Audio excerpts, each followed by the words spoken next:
정보가 있는 시사 토크쇼 장윤선의 팟짱.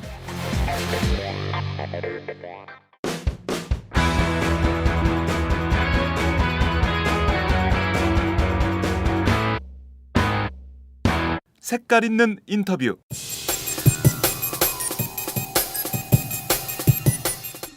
저는 역사 교육 정상화를 위한 무거운 책임감을 가지고 이 자리에 섰습니다.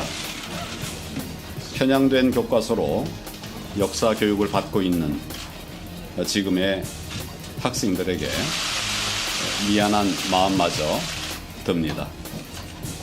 편향된 역사 교과서를 바로 잡아야 학생들이 우리나라와 미래 역사에 대한 확실한 정체성과 올바른 역사관을 가질 수 있습니다.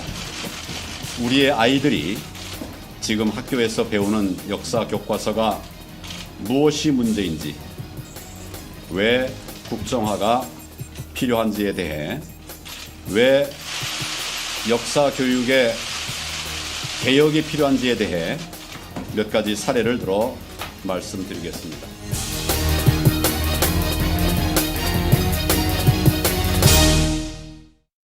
색깔 있는 인터뷰 시작하겠습니다. 박근혜 대통령은 당초 예상보다 이틀 앞당겨서 중고등학교 한국사 역사 교과서 국정화를 확정 고시했습니다.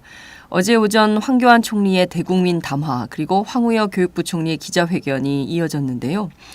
국정화 확정 고시를 내렸지만 행정예고기관의 여론을 수렴해봤더니 찬성이 32% 그리고 반대가 68%로 집계가 됐습니다.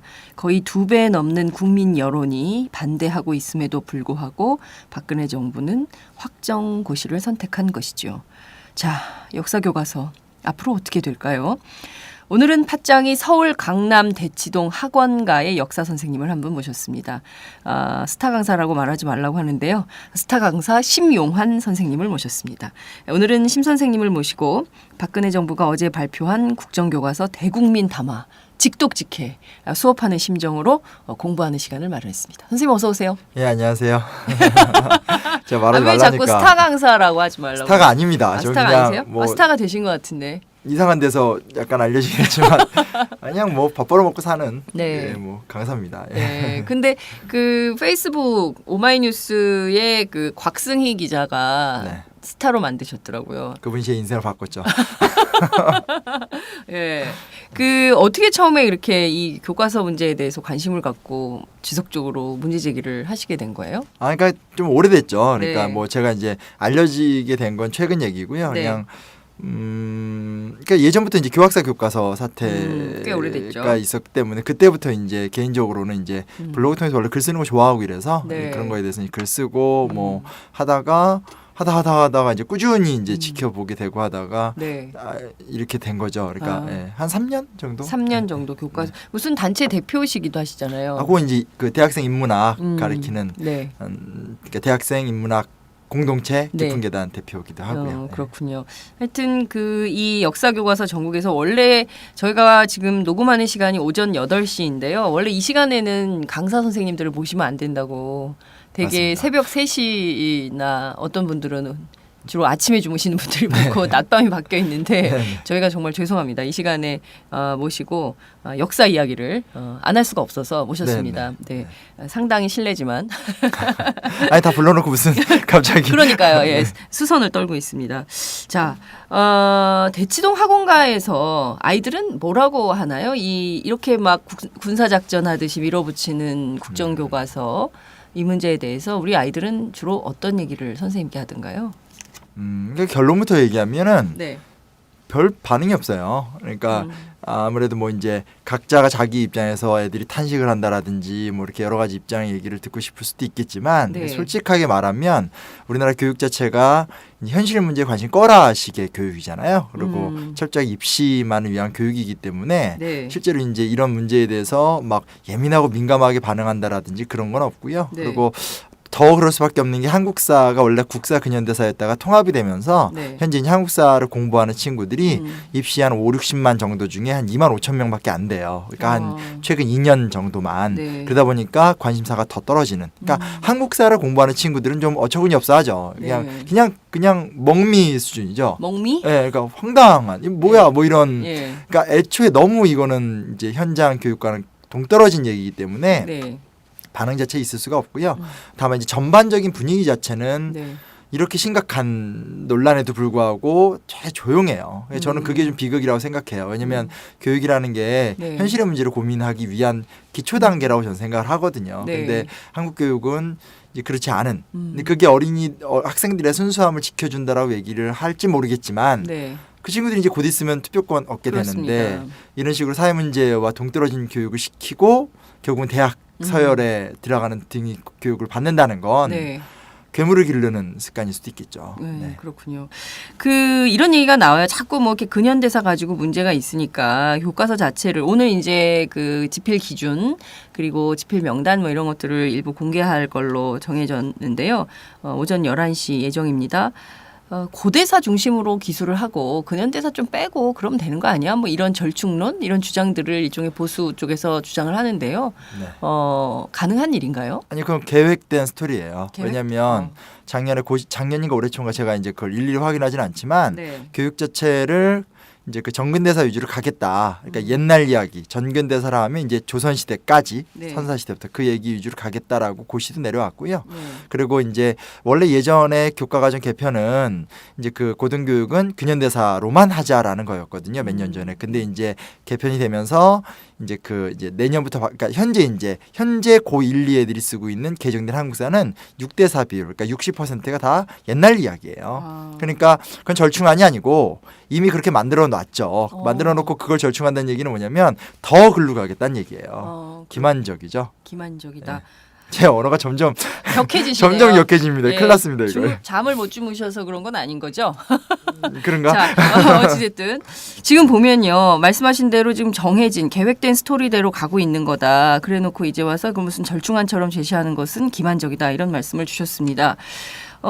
어제 정부가 그 확정고시를 했잖아요. 대국민 담화도 나오고 뭐 이렇게 했는데 앞서 말씀드린 대로 20일간의 행정예고 기간 반대 여론이 훨씬 더 많아졌어요. 저는 이 조사 결과를 알고 깜짝 놀랐는데 32%가 찬성하고 처음엔 반반이었거든요. 42대 42. 그런데 이게 32 그리고 68%가 반대하는 여론이 높아졌음에도 불구하고 전체 무시하고 그냥 확정고시를 서둘러서 발표해 버린 거거든요. 아예 듣지도 묻지도 따지지도 않고 그냥 확정고시로 이렇게 가버린 건데 현장에서 아이들을 가르치는 선생님으로서 이런 정부의 태도를 우리는 애들한테 뭐라고 말을 해야 되지? 이런 것 좀 대략 난감이실 것 같기도 하거든요. 좀 어떤 생각이 드세요? 아니, 그러니까 이제 뭐 전체 여론은 사실은 전 여론조차도 조금은 2차적인 거라 생각을 하는 게 네. 사실 전문 영역이잖아요. 그러니까 일반인들이 TV 드라마를 보면서 뭐 누가 어떻고 이런 어떤 사극 문화는 우리나라에 강하지만 네. 사실은 역사학이라는 것은 근대 학문의 발전사가 있고 또 그 분과 연구 성과라는 게 있거든요. 그 아주 고도화되어 있는 거고 대학원 같은 데 가서 배워도 사실 자기 영역 아니면 이해조차 안 되는 분들이 많거든요. 네. 그러니까 아예 논쟁이 저걸 왜 논쟁하는지 모르는 걸 갖고 그 분과 전공자들이 굉장히 치열한 논쟁을 벌이고 연구 성과를 내거든요. 또 그만큼 대한민국 역사가 길어졌기 때문에 굉장히 연구 성과도 많이 쌓였고요. 그러니까 1차적으로 가장 중요한 건 학계와 또 이제 그걸 소비하고 운영하는 교육계의 입장이 제일 중요한 건데 그건 아예 애초부터 결정이 났잖아요. 아예 말도 안 된다. 라고 난 상태인데 그걸 갖다가 여론전을 몰고 가서 결국 여론까지 했는데도 이렇게 된다라는 거기 때문에 너무 말도 안 되는 거고 아이들이 배울 문화는 뻔해요. 아이들이 배울 문화는 힘 있고 돈 있으면 된다. 라는 거예요. 근데 돈 있으면 된다라는 문화는 워낙 광범위하거든요. 오래됐죠, 그거는. 그렇죠. 정말 그거가 이렇게 느끼시겠지만 초 한 3, 4학년짜리한테 물어봐도 야, 뭐 되고 싶어? 하면 요렇게 그러니까 안 보이겠지만 이렇게 돈 표시를 지니면서 이게 최고예요, 선생님. 뭐 이러면서 아직 인생 모르시네. 저한테 이렇게 얘기를 초등학교 3학년이. 네, 이게 예전에 한 중1이 그랬거든요. 근데 네, 지금 초3까지 내려가고 있어요. 근데 이제 더불어서 요즘 애들이 배우는 건 힘이죠, 힘. 힘이 있으면 다 된다. 왜냐면 워낙 이제 그 학교에서도 성적으로 학생들을 평가하는 게 일반화가 돼 있잖아요. 네. 학원만이 아니라 학원도 하고 그리고 네. 이제 그 뭐 고입 입시도 세졌고 수능을 볼 때는 게 더 심해지기 때문에 아이들이 소위 말하는 인생의 황금기인 17, 19세 사이에 어마어마한 가치관의 변화를 겪거든요. 근데 그 과정 속에서 사회가 이렇다라는 것이 드러난다라면 네. 학생들이 무슨 생각을 하겠어요. 학생들은 결코 중립적이거나 순수하고 착한 애들 아니거든요. 급격하게 사회 변화를 막 흡수하면서 내면화시키는 과정이기 때문에 이거는 결코 교육에 있어 좋지 않죠. 그리고 그런 것들을 선생님들이 대놓고 말 못하고 그냥 교실 안에 들어가서 네. 아유 답답하다 라든지 몇 마디 까고 나가서는 뭐 그냥 네네네 이럴 거 아니에요. 대부분의 선생님들은. 네. 그게 만들어낼 교육 현장이나 아이들의 미래를 생각해 보세요. 이건 심각한 거예요. 아, 정말요. 그러니까 그 저희 집 아이들도 그래요. 뭐 넌 이 다음에 커서 뭐가 되고 싶니? 그러면 과학자. 그러면 그래 과학자. 그래서 미래 한국의 과학 발전을 위해서 노력하면 좋겠다. 그런 훌륭한 사람이 됐으면 좋겠다. 이런 얘기하면 근데 엄마 그게 돈이 되나? 애들이 정말 초사거든요. 애들이 그렇더라고요. 정확히 맞췄네. 근데 아이들이 정말 그런 생각을 하고 아이들이 학교 안에서도 그런 얘기를 한대요. 다 좋은데 그게 돈이 되나? 이런 얘기를 한다는 거예요. 그러니까 아니 그 정말, 학원에서는 네. 선생님이 뭐 오늘 얘기 조금 다를 수 있지만 네. 선생님 얼마 버세요? 라든지 선생님 차 뭐예요? 특히 학원 강사들은 네. 소위 말하는 내가 떠야 된다 이런 게 강하기 때문에 내가 유명 강사다 이런 걸 그러니까 본인 마케팅을 할 수밖에 없잖아요. 네. 그러다 보니까 옷 입는 거나 되게 신경을 쓰거든요. 저는 되게 좀 행색이 초라한 편인데 근데 아니 멋있으시네요. 그 가장 예. 대표적인 게 차예요. 그러니까 학생들이 무슨 차를 타고 다니냐, 외제차냐, 외제차 중에 어떤 거냐. 그러니까 아예 공공연한 관심사예요. 학교 선생님은 다른 각도로 바라보겠죠. 뭐 안정적이야, 뭐 방학 때 쉴 때가 많아. 그런 대화가 일상적이죠. 아주- 그게 지금 초등학생이에요? 고등학생이에요? 그러니까 뭐 저는 초등학생은 가르치진 않지만 네. 뭐 그러니까 많이 보잖아요 중고등학생들. 예, 예, 근데 예. 그게 아주 네, 그러니까 보편적인. 절대로 교육되는 내용을 애들이 배운다고 생각하는 건 착각이에요. 교육되는 내용을 배우는 것이 아니라 교육을 하는 사람을 보죠 아이들은. 그렇군요. 오히려 어른들이 좀 순진한 구석이 있네요. 그죠? 그러니까 뭐 아이들에 대한 막연한 환상이죠. 막 아니 부딪히면은 그게 아닌데. 그렇군요. 아 정말 이 사회가 어디로 가는 건지 정말 끝도 없이 아래로 떨어지는 네, 후진적 맞습니다. 사회로 가는 거 아닌가 이런 걱정이 듭니다. 저희가 이제 서두에 좀 입을 털어봤는데요. 잠깐 광고 듣고 진행하도록 하겠습니다.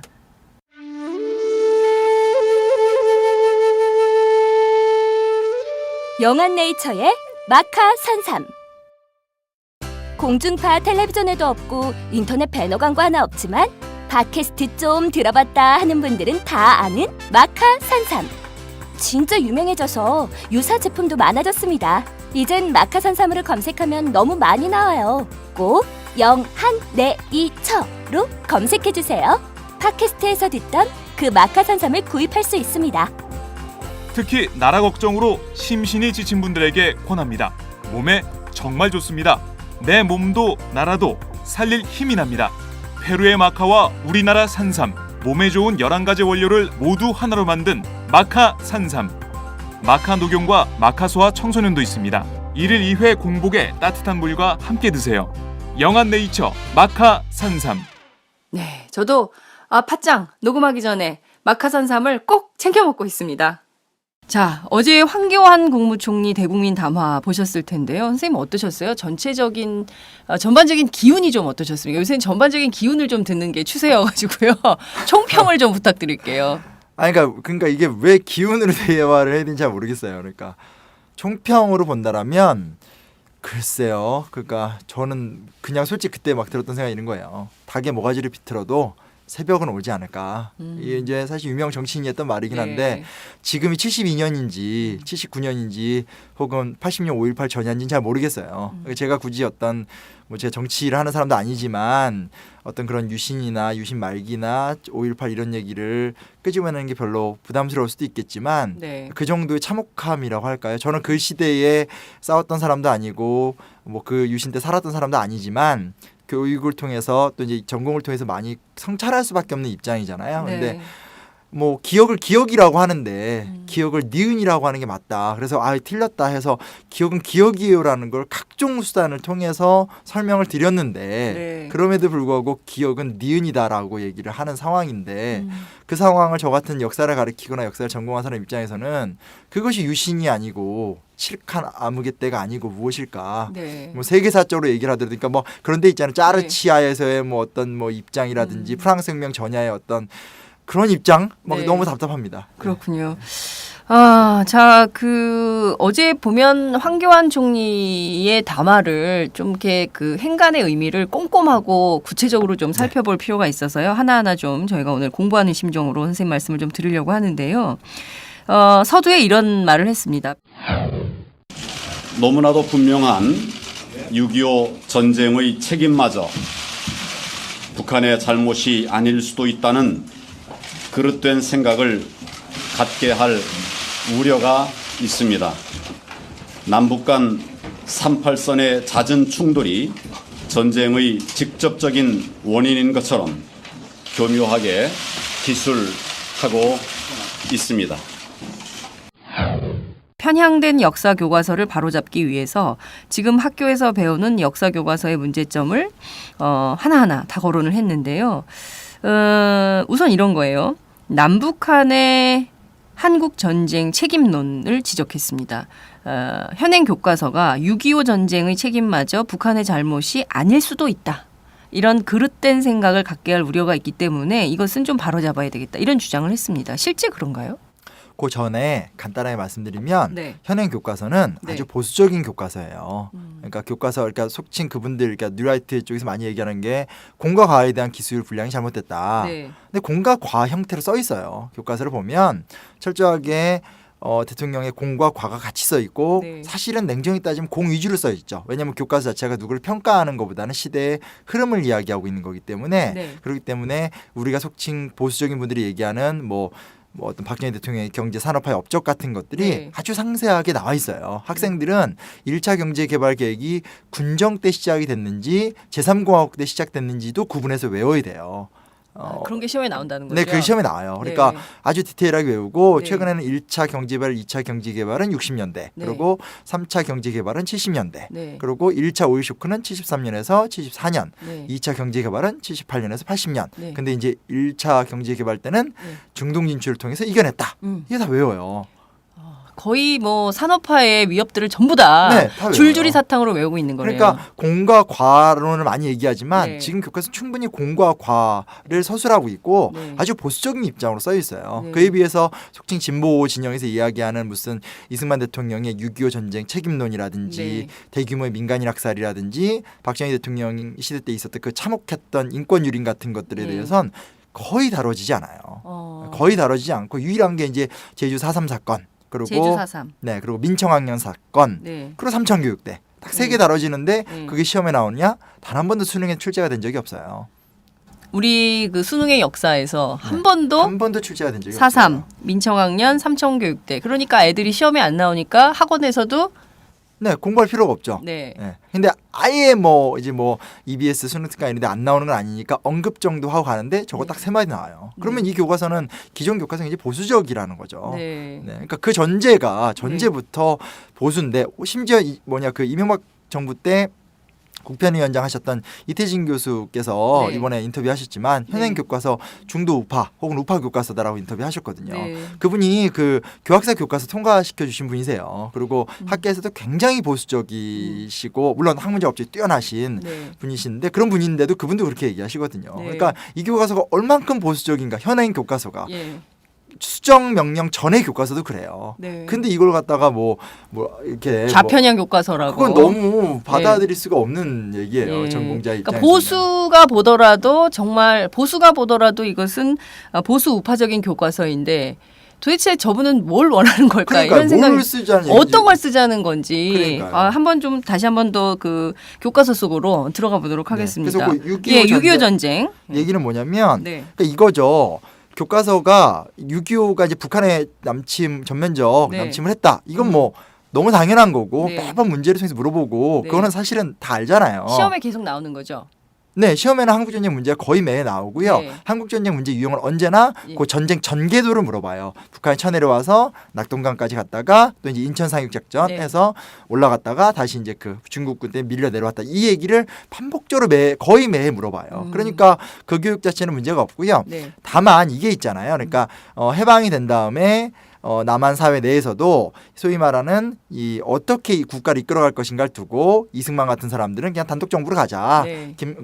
김규식이나 여운형 같은 사람들은 좌우 합작을 해서 네. 통일 정부를 만들자. 네. 뒤늦게 이제 김구는 민족이 우선이다. 음. 뭐 이런 어떤 갈등들이 있었잖아요. 네. 그리고 사실은 교과서에 자세하게 서술이 되진 않지만 네. 실제로는 이 6.25 전쟁 직전에 휴전선 근처에서 남한과 북한이 굉장히 많은 무력 충돌이 있었거든요. 네. 48년에는 주로 우리가 많이 공격을 했었고 네. 49년에는 이제 북측에서 많이 공격을 했었고 네. 국방부 정신교육 군대 가서 받는 정신교육에서도 옹진반도 점령 같은 얘기를 다 하거든요. 네. 그러니까 뭐냐면 어느 날 전쟁이 갑자기 짠 하고 일어나진 않잖아요. 네. 그것에 대한 책임을 두고 논란이 있을 수는 있겠지만 네. 충분한 남북한의 갈등이 있었다는 사실은 역사적 사실이거든요. 네. 근데 그걸 굉장히 아주 축소해서 언급하고 6.25 전쟁이 시작했다고 나오고 있는데 네. 그거마저 빼자는 거예요. 그러면 그건 뭐냐면 네. 그냥 어느 날 갑자기 사탄의 제국, 악마의 나라가 음. 기습적으로 우리나라를 공격했다는 거예요. 그 만화를 보면 이유 없이 계속 공격하잖아요. 네. 그게 무슨 역사 교육이에요. 그거는 말도 안 되는 얘기죠. 그러니까 우리 역사 교육을 만화 교육으로 하려고 그러는 건가요? 그런 건가요? 정말 도무지 이해할 수가 없다. 그러니까 최소한의 네. 인과관계에 대한 서술을 빼라는 얘기예요. 그러니까 논리적인 그러니까 논리적으로 좀 합리적으로 정말 그랬을 것 같다라는 생각을 할 수 있도록 가르쳐야 되는데 그게 아니라 어느 날 갑자기 그냥 어느 나라가 우리를 침범했다 이 나쁜 놈들 할리우드 이렇게 영화 보면 그 저기 나치 묘사되는 거 똑같은 거죠. 독일군은 인격이 없잖아요. 그냥 네. 나쁜 놈이잖아요. 네. 거의 그냥 그런 식으로 쓰라는 얘기인데. 네. 아니 그러니까 나쁜 놈이고 좋은 놈이고 평가는 여러 가지로 해볼 수 있겠지만 네. 중요한 건 남북한 사이에 어느 정도 갈등이 있었고 갈등 위에서 북한의 전면적인 남침 그러니까 남쪽을 쳐들어왔다는 네. 그런 거를 짤막하게 서술이 돼 있는데 그것조차 빼라는 얘기이기 때문에 이거는 그냥 뭐 정말 만화 같은 교과서를 만들라는 얘기밖에 안 되죠. 그렇군요. 자, 역사적 사실을 축소해서 결국은 북한을 악마화해야 된다는 대전제 이런 게 깔려 있다 이렇게 볼 수도 있을까요? 네. 그게 핵심이다. 네. 이렇게 짚어볼 수도 있겠네요. 이런 얘기도 있습니다. 남북한 간의 38선의 잦은 충돌이 전쟁의 직접적인 원인인 것처럼 교묘하게 기술을 하고 있다. 이런 주장을 어제 황교안 총리가 했는데요. 실제 그렇습니까? 아니, 그러니까 이거는 일단은 교과서 네. 자체는 아까도 네. 얘기했듯이 약간의 서술 시험에 나오지도 않아요. 왜냐하면 시험에서는 네. 그 충돌을 물어보는 지점이 중요하지 않지만 약간의 서술을 해서 전면적 북한의 침략 속에서 진행이 됐다라고 얘기가 나오고 있고요. 네. 지금 이 얘기는 학계와 싸우실 얘기예요. 왜냐하면 이게 지금 뭐라 그러나 보수적인 학자들이건 진보적인 학자들이든 소위 말하는 해방 이후에 격렬한 좌우 갈등이 있었고 네. 또 북한에서도 이제 뭐 조만식 같은 우익 계열의 사람들의 제거 과정이 있었고 또 이제 그 이후에는 이제 남북한이 이제 완전하게 휴전선 대치한 다음에 이제 소련군과 미국군이 떠난 다음에 더 갈등이 심해졌고 그 갈등의 최초의 주장은 저희가 이제 신성모 같은 국방장관이 나와서 네. 우리가 3개월 안에 3개월 정도면 북한 쓸어버릴 수 있다 이런 발언 대놓고 했거든요. 그리고 시험 그 교과서에 시험엔 잘 안 나오지만 배우는 네. 게 뭐냐면 이승만 대통령 북진 통일론 얘기하셨어요. 네. 오직하면 휴전협정에 사인도 안 했잖아요. 그래요, 맞아요. 이걸 다 알고 있고 네. 그거에 대한 해석을 둘러싼 여러 가지 논쟁이 진행이 되고 있는데 황교안 총리께서 이걸 교묘하게 서술되고 있다는 얘기는 네. 그냥 역사 교육하지 말자는 얘기죠. 이건 어처구니가 없는 소리예요. 아니면 그게 불편하면 와서 뭐 저한테 배우시던가 아니면 저기 대학교 가서 다시 수업 들으실 입장이에요. 네. 황교안 총리가 우리 심 선생님한테 역사 수업을 좀 일단 받으시고 다시 대국민 담화를 발표하셔야 될 것 같아요. 좀 최소한의 사실을 좀 정확하게 아시고 대국민 담화를 해야 그렇죠. 되는데 그래서 그런지 어제 서울대학교 정영욱 교수님이 인터뷰를 하시면서 네 글자로 말씀하시더라고요. 어이상실. 어이다 대고 어떻게 반박을 해야 될지 도대체 어느 수준에 맞춰서 그러니까 수준별 학습이 되게 중요하잖아요. 예. 그리고 자기주도 학습, 수준별 학습이 중요한데 이분한테는 어느 수준에 맞춰서 수업을 해야 되는지 정말 초등학생들도 이해할 수 있는 논리적인 그런 모순을 그냥 아무렇지도 않게 얘기하는 걸 보고 깜짝 놀랐다 이런 말씀. 이유가 있어요. 예. 군대를 안 갔다 오셔서 그래요. 왜냐면 군대를 안 갔다 와서 군대를 가면 정신교육 시키거든요. 네. 일주일에 매주 수요일 오전 3시간씩 시키는데 거기에서도 네. 뭐 이렇게 그 무력 충돌 같은 것들 다 얘기해요. 얘기하지만 북한의 잘못을 위주로 북한이 잘못됐다. 네. 그리고 북한의 전면적 남침 사실은 사실이니까 네. 그럼 뭐 빼도 박도 못하는 사실이니까 그런 것들을 하면서 얘기를 하거든요. 가장 강력한 국방 군인 정신을 강조하는 군대에서도 네. 소위 말하는 6.25 전쟁 직전에 어떤 그런 남북한의 갈등 같은 것들, 옹진반도 점령 같은 얘기를 해요. 제가 네. 대대장님 앞에서 직접 뭐 이렇게 구두로도 배우고 그랬던 내용이거든요. 그래요. 예. 육군 만기 병장이 네. 배웠기 때문에 하는 얘기이기 때문에 안 네. 갔다 오셔서 최소한의 지식도 없으신 거라고. 그렇군요. 참 대한민국은 군대를 안 갔다 온 분들이 발언이 세실 때 좀 문제가 생기는 경향이 좀 있는 것 같다. 이런 말씀을 좀 드릴 수 있을 것 같습니다. 자, 정부 수립 관련해서 건국절을 정말 하시고 싶으신 것 같아요. 질문 드리지도 않았는데 벌써 선생님께서 살짝 실소를 머금고 계십니다. 황교안 총리 이런 얘기를 했어요. 우리는 1948년 8월 15일 대한민국의 탄생을 전 세계에 알렸습니다. 유엔도 대한민국이 한반도의 유일한 합법 정부임을 승인하였습니다. 이러한 명백한 사실에 대해 대한민국은 정부 수립으로, 북한은 조선민주주의인민공화국 수립으로 기술된 역사 교과서가 있습니다.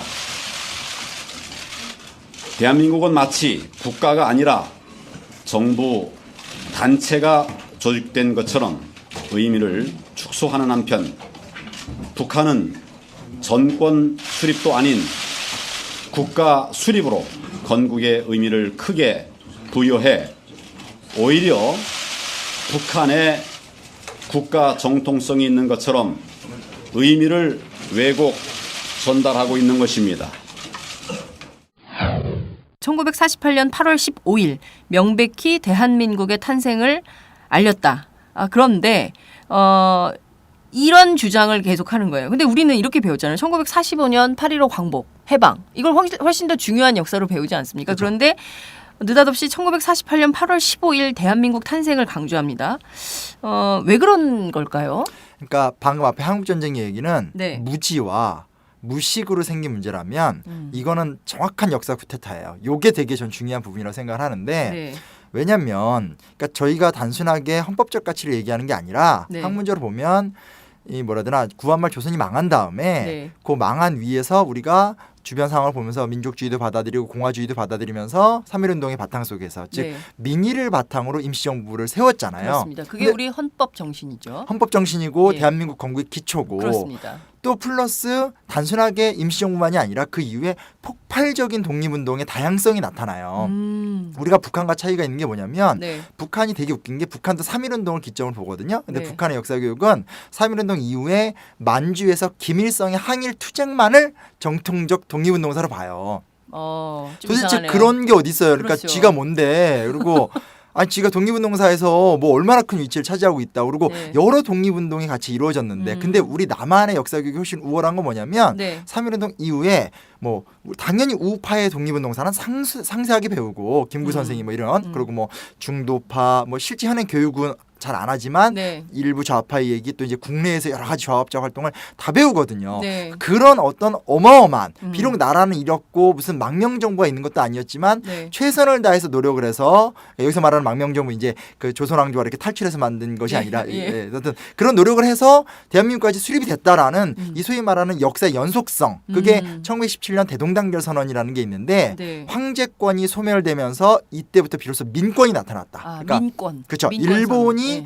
제국주의로 먹은 게 아니라 네. 저황제권 소멸의 때는 곧 민권의 탄생을 의미한다. 그러니까 그 어두운 시대에 완전 아주 희망적인 생각을 하게 된 거거든요. 그러면서 그 노력을 해서 네. 36년을 피터지게 싸워서 해방을 해서 네. 대한민국이라는 나라를 세웠는데 네. 48년 건국이 됐다는 얘기는 그 건국의 업적을 그것을 건국이라 한다면 이승만과 네. 그리고 부득이하게 일본에 협력했었던 부일협력자들의 노력 속에서 대한민국이 만들어졌다는 얘기가 되잖아요. 역사를 바꾸겠다는 얘기네요. 그러면 김구 선생부터도 건국 대상자가 안 되는 그래서 거고. 테러리스트라는 얘기가 나오는 거구만요. 그렇죠. 혹은 뭐 건국 공로자가 아니다라는 네. 말도 나오게 되는 거고 하물며 김구 선생도 그렇게 되는데 네. 뭐 우리가 이제 요즘 영화 암살 때문에 많이 알려진 김원봉이라든지 예, 김원봉. 그 외에 전공이 아니더라도 그냥 교양서적만 읽더라도 혹은 수능 공부만 하더라도 배우는 그 수많은 독립운동사를 다 빼야 돼요. 다 빼고 오직 이승만주의. 이건 일공화국 때 일민주의 같은 거죠. 그리고 혹은 이제 고 혼자 한 게 아니잖아요. 누가 예. 같이 했어요. 소위 말하는 누누이 얘기하자면 그 부득이하게 제가 부득이하게라는 게 아니라 그들이 얘기하는 거죠. 예. 부득이하게 이 고난의 시간 속에서 근대화를 체험하고 누렸었던 소위 말하는 우리가 속칭 쉽게 얘기하는 친일파들. 네. 근대화의 체험자들. 예. 그들이 이승만과 함께 어떤 이 빨갱이들을 몰아내고 네. 나라를 세웠다. 이거 얘기하고 싶은 거예요. 아, 정말 이 사람들 굉장히 무서운 분들이네요. 네, 이건 역사를 쿠데타예요. 바꿔버리겠다는 역사 쿠데타를 1948년 8월 15일을 강조함으로써 결국엔 이승만 일민주의를 다시 한번 이 역사에 새롭게 쓰겠다 이런 주장을 하는 건데 이건 도저히 간과할 수가 없네요. 그렇죠. 이게 되게 중요한 초점이고요. 이건 네. 사실 이승만에 대한 모독이기도 해요. 왜냐하면 이승만 대통령 자체를 어떻게 평가할 것인가에 대한 논란이 있지만 네. 그렇다고 이승만 대통령이 뭐 친일파로 살아오신 건 아니고 독립운동사에 굵직한 역할을 했고 네. 또 특히 젊은 시절에 굉장히 총명했었던 독립운동의 수장파 리더였는데 네. 그가 권력을 얻어가는 과정 중에 친일파와 협력을 했다 손 치더라도 네. 그 이후에 뭐 일공화국 때 일본과의 관계 속에서 평화선을 긋는다라는 여러 가지 활동을 보면 그렇게까지 한 사람은 아니거든요. 이거는 지금 이승만 대통령 자신에 대한 모욕이기도 해요. 그냥 이승만을 친일파의 수괴처럼 만들어 버리는 거죠. 그건 너무 하거든요. 그러니까 이건 이승만 대통령이나 혹은 그 당시에 이승만 대통령과 함께 그 정치를 했던 소위 말하는 이시영이나 네. 심지어 초기의 장준하 이런 네. 어떤 많은 어떤 독립운동가 출신의 예. 여러분들 예. 혹은 나중에 좀 극우적으로 끝났다고 하는 뭐 지청천 뭐 예. 어떤 그런 이범석 같은 초기 어떤 무장 독립운동가들의 삶조차도 예. 다 망가뜨리는 거예요. 그러니까 결국엔 친일파의 수괴로 이승만을 만들겠다는 생각마저도 있는 거 아니냐 이런 의혹을 가질 수밖에 없는 거네요. 네. 이게 이승만 대통령이 살아계셨다면 명예훼손 소송을 해도 지금 그 시원찮을 이런 의혹 판으로 가고 있네요. 정도가 아니고요. 네. 그런 책들이 많이 출간돼요. 저쪽에서 건국이라는 주제로 해서 네. 뭐 조선을 세운 엔지니어들 뭐 이런 식으로 해서 아주 과감하게 네. 일제시대 때 협력했던 부일협력자들의 그 잘못은 다 빼고 네. 철저하게 이제 그때 뭐라더나 그들이 했던 산업적 성과 네. 뭐 이런 거 위주로 다 그렇군요. 책이 많이 출간되고 있습니다. 자, 정말 우리 역사 쿠데타를 지금 제대로 하고 있다는 것이 황교안 국무총리의 대국민 담화를 통해서 확인됐다는 말씀을 들으니까 너무 좀 격해지는데요.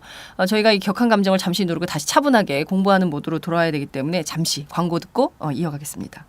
본격 직장인 드라마 공생 대리운전 편. 부장님 가볍게 한잔 하시죠. 나 차 가져왔는데. 아예 착한 콜 대리운전이 있잖아요. 부를 때마다 500원이 기부되는 착한 콜. 딴지가 기부 내역을 검증한 착한 콜 1800-9998 대리운전도 믿고 맡기세요. 꽃배달은 1800-9222 퀵서비스는 1800-9668로 착한 콜 하실 수 있습니다. 꽃배달은 1800-9222 퀵서비스는 1800-9668입니다. 자, 현행 8종의 교과서 가운데 대한민국은 정부 수립, 그리고 북한은 조선민주주의 인민공화국 수립으로 기술된 역사 교과서가 있다. 우리는 무슨 국가가 아니라 정부 단체인 양 기술을 하고 북한은 국가의 수립인 것처럼 일종의 과대포장한 거 아니냐 이런 비판을 어제 했습니다. 실제 그렇게 서술이 돼 있습니까? 그러니까 이 뭐라 그러냐? 그러니까 이게 참 사람들이 저희 나라 같아. 저희 나라 분위기야. 우리나라하고 저희 나라 이거 저희 나라라고 하면 안 되잖아요. 네네. 우리 문제를. 근데 이분이 좀 그런 생각이 있으신가 이런 생각이 좀 들었어요. 좀 저는 이제 누가 다른 데서 팟캐스트에 들었나 이렇게 네. 질리게 만들어서 지치게 한다고 해야 된다거나. 그러니까 저는 이제 사실 이렇게 대놓고 떠들고 한 적이 얼마 안 됐음에도 불구하고 네. 막 피로감이 벌써부터 굉장히 밀려와요. 왜냐면 제가 지금 누누이 얘기하고 저만이 아니라 네. 모든 사람들이 함께 힘쳐서 외치는 게 뭐냐면 우리나라 한국사 교과서의 후반부 현대사는 네. 대한민국사를 다루고 있어요. 우리의 역사죠. 그리고 그 우리의 역사는 아까 얘기했듯이 3.1운동 임시정부를 통해서 연속선 속에서 해방이 됐고 정부가 수립한 거죠. 그 모스크바 3국 외상회의에서 5년간의 신탁 통치 얘기를 이제 그 외국에서 열강들이 얘기를 네. 해요. 지금 생각하면 뭐 5년 까짓 거 우리가 우리 힘으로 된 것도 아닌데 할 수 있지 이렇게 신탁 통치를 얘기할 수 있죠. 네. 그러나 그 당시에 김구나 이승만 같은 김규식 같은 우리의 위대한 독립운동가들은 그들이 열어줄 배경에는 우리의 어마어마한 노력이 있었다는 거죠. 실제로도 보면 김구나 네. 그 조성환 같은 당시 충칭 임시정부 인사들이 네. 장제스를 설득하지 않았으면 또 김원봉 같은 사람들 함께 통합을 하면서 어떤 중국 국민당 정부 앞에서 우리의 네. 독립운동을 설득해내지 않았으면 또 윤봉길 의사의 의거가 없었으면 네. 장제스가 우리나라 독립운동에 관심을 안 가져요. 가졌고 가진 장제스를 설득해서 카이로 회담에서 장제스가 네. 우리나라 독립에 아무 관심 없었거나 심지어 부정적이었던 미국의 루즈벨트나 영국의 처칠을 설득한 거거든요. 장제스가 네. 그러니까 장제스를 설득해낸 것도 우리고요. 네. 그러니까 그들이 보기에는 그 5년의 신탁도 받아들일 수가 없는 거거든요. 예. 그런 어떤 정서 속에서 우리가 지금 예. 역사를 바라보고 있는데 네. 지금 이 얘기는 그러니까 그런 과정 속에서 어떤 그 정부 수립이란 말을 쓰는 거죠. 다만 이제 민족은 존재했고 우리 역사는 있었지만 정부가 없었으니까 정부를 만들었다. 이 명확한 서술. 네. 하지만 북은 그런 우리의 한민족적 정통성을 스스로 부정했거든요. 네. 부정하면서 어떤 그런 새로운 나라, 태극기도 안 쓰고 뭐 이런 네. 식으로 갔다는 거기 때문에 누가 우월하냐 부분에서 우리가 이런 자긍심 있는 걸 가리키고 예. 있는데 그걸 그렇게 돌려서 얘기한다는 건 도대체 그분들이 어느 나라 세력인지 예. 반민족적 사고 아닌가요? 반민족적 사고죠. 말씀하신 대로 이것은 우리 아이들한테 역사 정체성, 우리의 뿌리, 역사의 뿌리, 민족의 뿌리, 민족의 우수성, 그 선친들의 노력 이것을 전부 무의로 만들려고 하는 것이 아닌가. 정말 이게 화가 계속 그 올라가고 있어요. 아니, 이게 교과서 참을 다 수가 바꿔야 없는데 돼요. 교과서 다 바꿔야 돼요? 왜냐면 네. 그럼 일단 세종대왕도 저희랑 관련이 없어요. 네? 그렇잖아요. 다시 한번 설명해 우리가- 주세요. 아, 너무 황당했어요. 네. 그러니까 뭐냐면 우리가 새로운 나라를 세운 거면 네. 그러니까 쉽게 말하면 48년에 새로운 민족과 새로운 나라가 나왔다는 얘기가 되면 네. 조선왕조와 연계성도 없는 거죠. 왜냐하면 임시정부가 뭐라고 써놓냐면 네. 그 임시정부 임시약법에 네. 구황실을 우대할 것이란 말이 나와요. 구황실 우대할. 네네. 왜냐하면 우리가 비록 새로운 공화제 정부를 세웠지만 네. 그럼에도 불구하고 이 조선이라는 과정을 통해서 나라가 나온 거잖아요. 네. 그걸 부정하지 않거든요. 그러니까 조선을 부정하지 않겠다. 네. 네, 구황실을 우대할 것. 그러니까 누구라도 망명해 와라. 우리 같이 네. 간다. 네. 그리고 실제로 이제 그 누구냐 의친왕 이강이 예. 망명을 시도를 했었거든요. 예. 실패했지만. 예, 망명 시도. 네, 그러니까 그런 전통성을 부정하는 거잖아요. 결과적으로. 그리고 더 나가면 어떤 게 되는 줄 아세요? 우리가 보통 얘기하는 뭐 광해의 중립외교 유명하잖아요. 네. 그거 다 바꿔야 돼요. 왜 중립외교를 해요? 이게 뭐냐 그 친명 배금 정책 펼쳐야죠. 왜냐면 이분들의 어떤 세계관이 친명 배금 정책. 네, 그러니까 평화와 어떤 동북아의 변화와 통일 이런 걸 싫어하시는 분들이잖아요. 그러면 교과 내용 다 바꿔야 돼요. 전근대사조차도. 전근대사조차도 고대사까지 다 바꿔야 되는 거 아닙니까? 예? 이렇게 올라가면 그러니까 이제 그러면 뭐 신라가 네. 나당 동맹을 맺은 게 참 잘했다. 그 뭐 국가의 존망을 위해서라면 까짓거 뭐 고조선 날려버리는 거. 네. 발해는 또 저쪽 만주 쪽이니까 우리 역사 아니다. 네. 그러니까 반대로 북한이 그래요. 북한이 네. 소위 말하는 그 뭐야 고구려 발해 고려 북조선 가요. 그러니까 왜냐면 남한을 견제하기 위해서. 이게 뭐예요 도대체? 이거 지금 북한 따라하기거든요 이게. 네. 박근혜 정부가 북한 따라하기, 예? 역사 교과서 북한 따라하기. 정말 도대체 그 이 나라의 이민족의 우수성을 뭘로 알고 그쵸. 박근혜 정부가 이런 식으로 역사를 가지고 농간이라는 표현 어울립니까? 선생님 어떻게 그러니까 보십니까? 저도 이제 너무 점점 과격해지고 있는데 예. 너무 속상합니다. 예, 아침부터 저희가 지금 스팀이 계속 올라가고 있습니다. 잠도 못 잤는데 지금 네. 더 열받네. 근데 이런 얘기도 있어요. 현행 교과서가 북한의 건국 의미를 크게 부여해서 북한의 국가 정통성이 있는 것처럼 의미를 왜곡 전달하고 있다.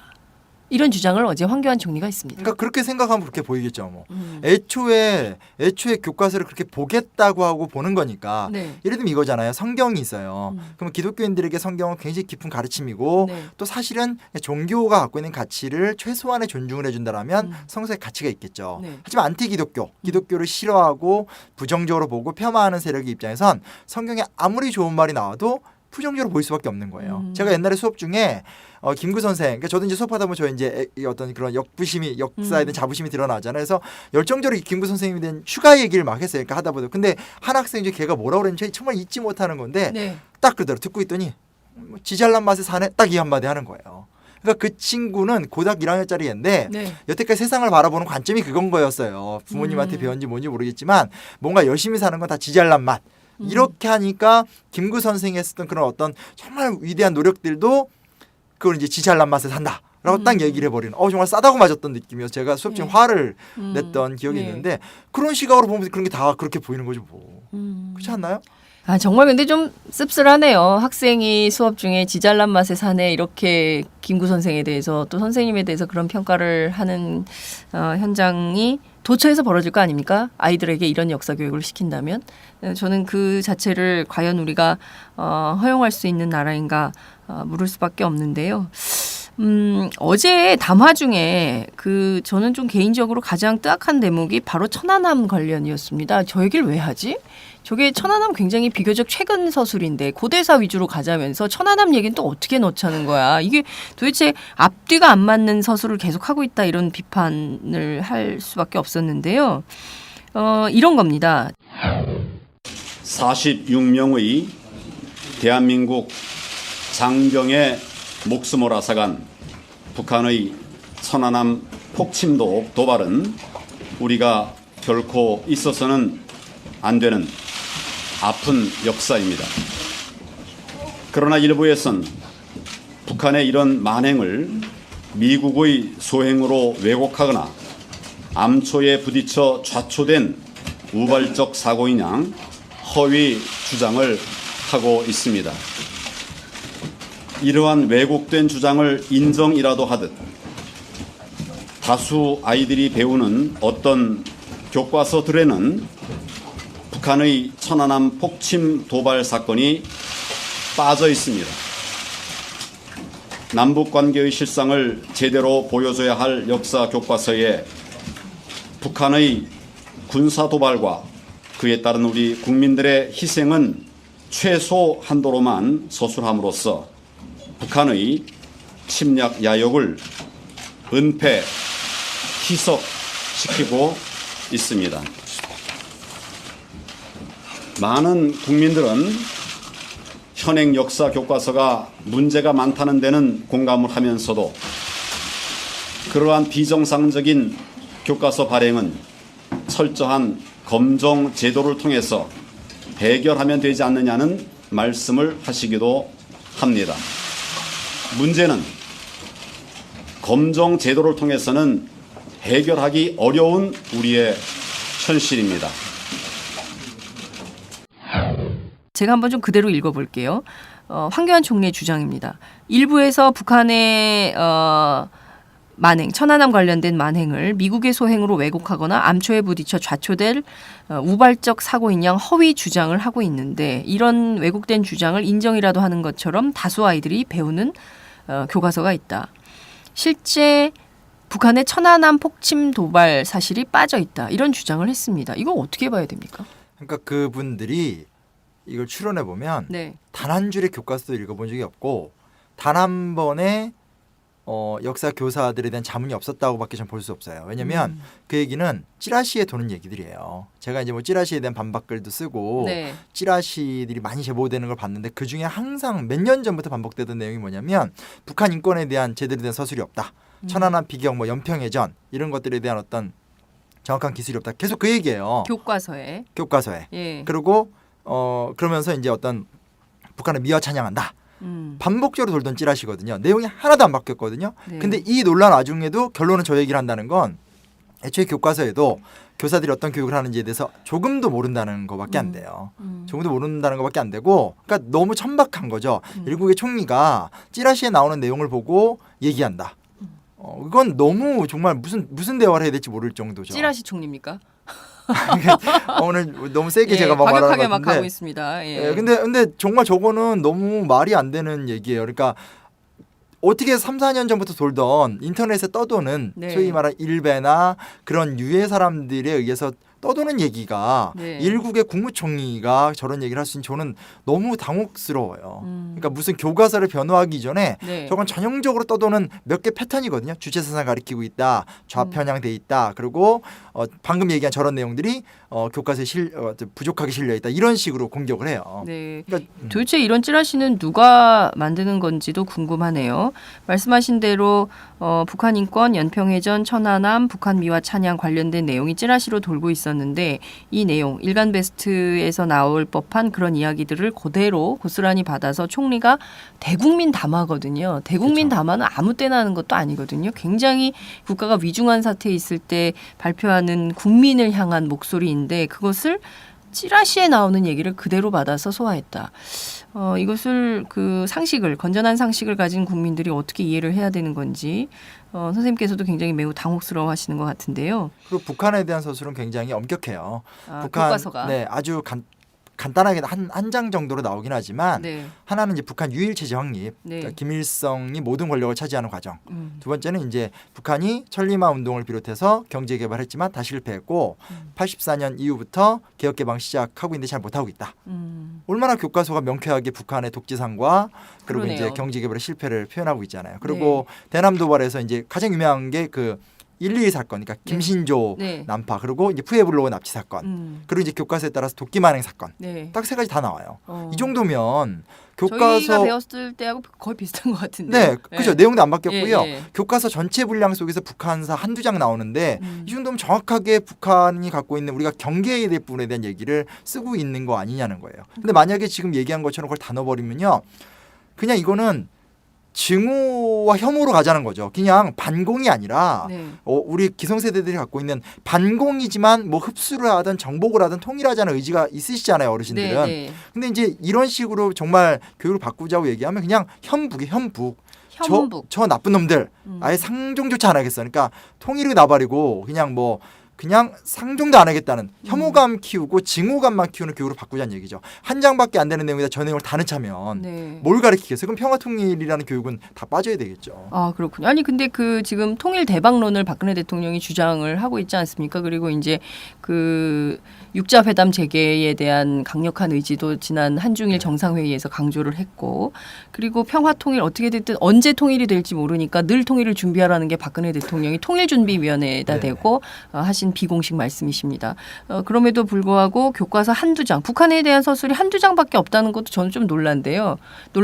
이렇게 공격을 많이 하는데 전체 분량에서 네, 한두 장밖에 포함이 안 돼 있는데 그걸 가지고 이렇게 그동안 난리를 치고 얘기를 한 건가라는 생각이 드니까 좀 어떤 측면에서는 어처구니가 없다 이런 생각도 좀 듭니다. 좀 이런 얘기가 또 있어요. 남북 관계 실상을 제대로 보여줘야 될 역사 교과서에 북한의 군사 도발 그리고 그에 따른 우리 국민들의 희생 이것을 최소한도로만 기술을 했다. 그러니까 따라서 북한의 침략 야욕을 은폐 희석시키고 있다. 이렇게 주장을 했어요. 그러니까 똑같은 얘기죠. 그거를 다 쓰면 네. 그 교과서 뭐가 되겠냐는 거예요. 제가 계속 얘기하는 거지만 교육의 목적이 네. 징오입니까? 라고 좀 묻고 싶은 거예요. 징오. 적을 두려워하고 무서워하고 공격해야 된다. 그것만 계속 강조하는. 옛날 그 애니메이션 드래곤 길들이기인가 보면 네. 드래곤들이 어떻게 사는지 전혀 모르거든요. 다만 드래곤과 싸워서 이기는 법만을 계속 교육을 해요. 북한이 네. 심지어 우리가 일본이나 중국 우리에게 침략을 했던 적이 있었던 나라들에 네. 대해서조차도 동아시아사 교과 혹은 그런 교과가 아니더라도 어떻게 대일관계를 가져갈 것이며 어떻게 중관계를 가져갈 것인가에 대해서 편하게 얘기하잖아요. 네. 뭐 제가 지금 여기 나와서 북한이 한민족이고 사랑하고 북한 그런 나라 이런 얘기하고 싶은 거 아니거든요. 네. 다만 우리 민족의 명운이 네. 남북 관계를 해결하는 데 걸려 있다라면 네. 실리적 차원으로 보더라도 혹은 이제 그분들 좋아하시는 단어로 경제 영토의 확장 차원으로 보더라도 북한에 대해서 이런 식으로 계속 교육을 하면 흡수든 뭐든 아무것도 안 되는 거지. 그냥 혐오감만 강조하고 증오만 강조하는 것밖에 더 되겠어요. 그렇군요.